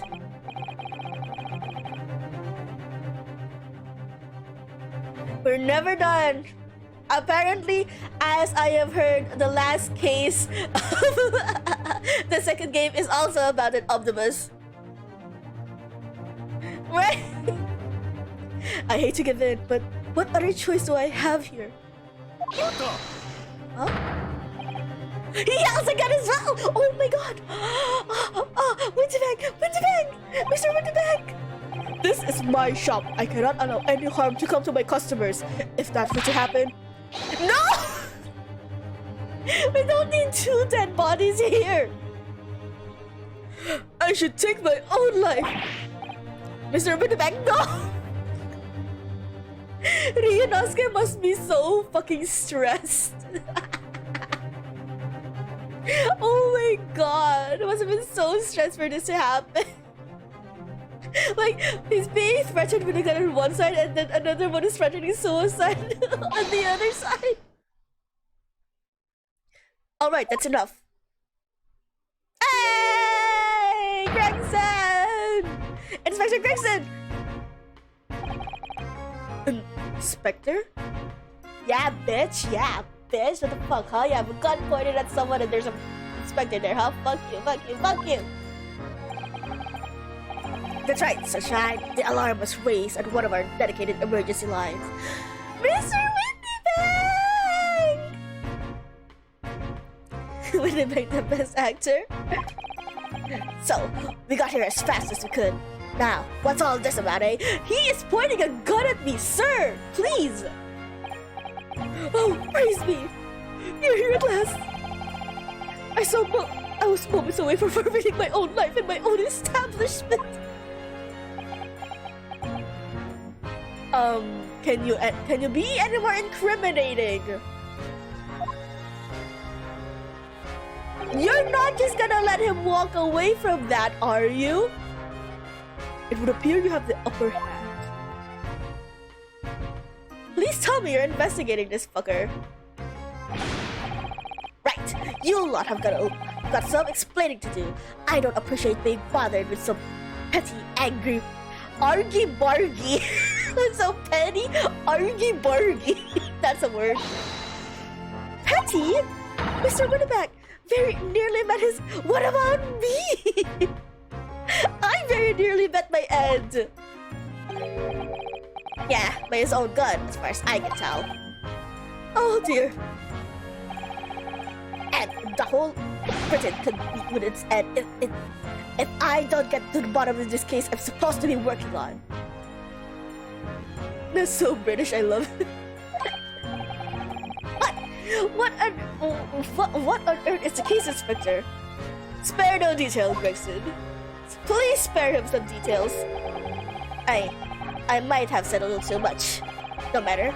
It's nothing to do with you lot. Anyway, sir, you're gonna have to come with me down to the station. Oh, thank God. But of course, Inspector.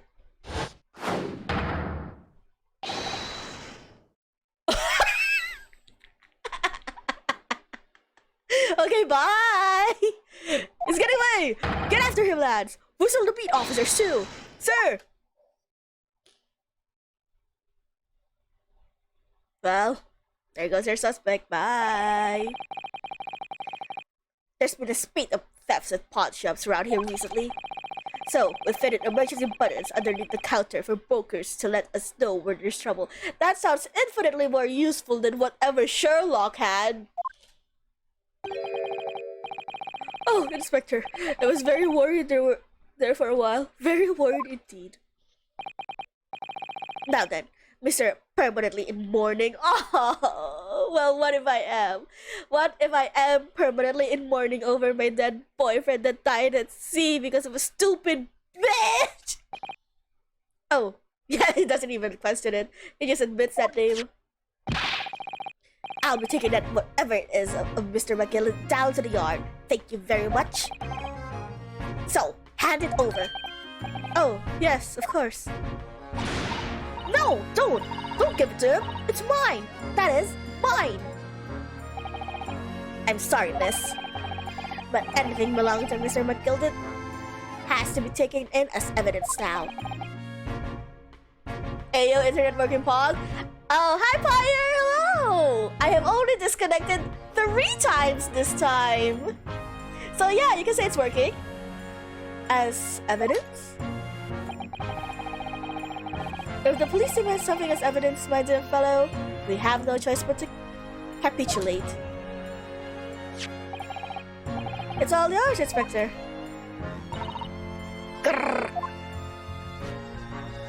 Excuse me. And so he handed Mr. McGilden's disc over. Fuck. I almost said the other word again. I almost said he handed over Mr. McGilden's dick over to Inspector Gregson. And we're summarily turfed out of the shop and onto the streets.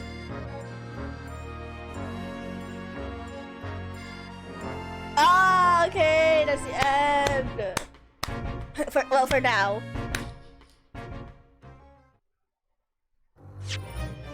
Yes, please.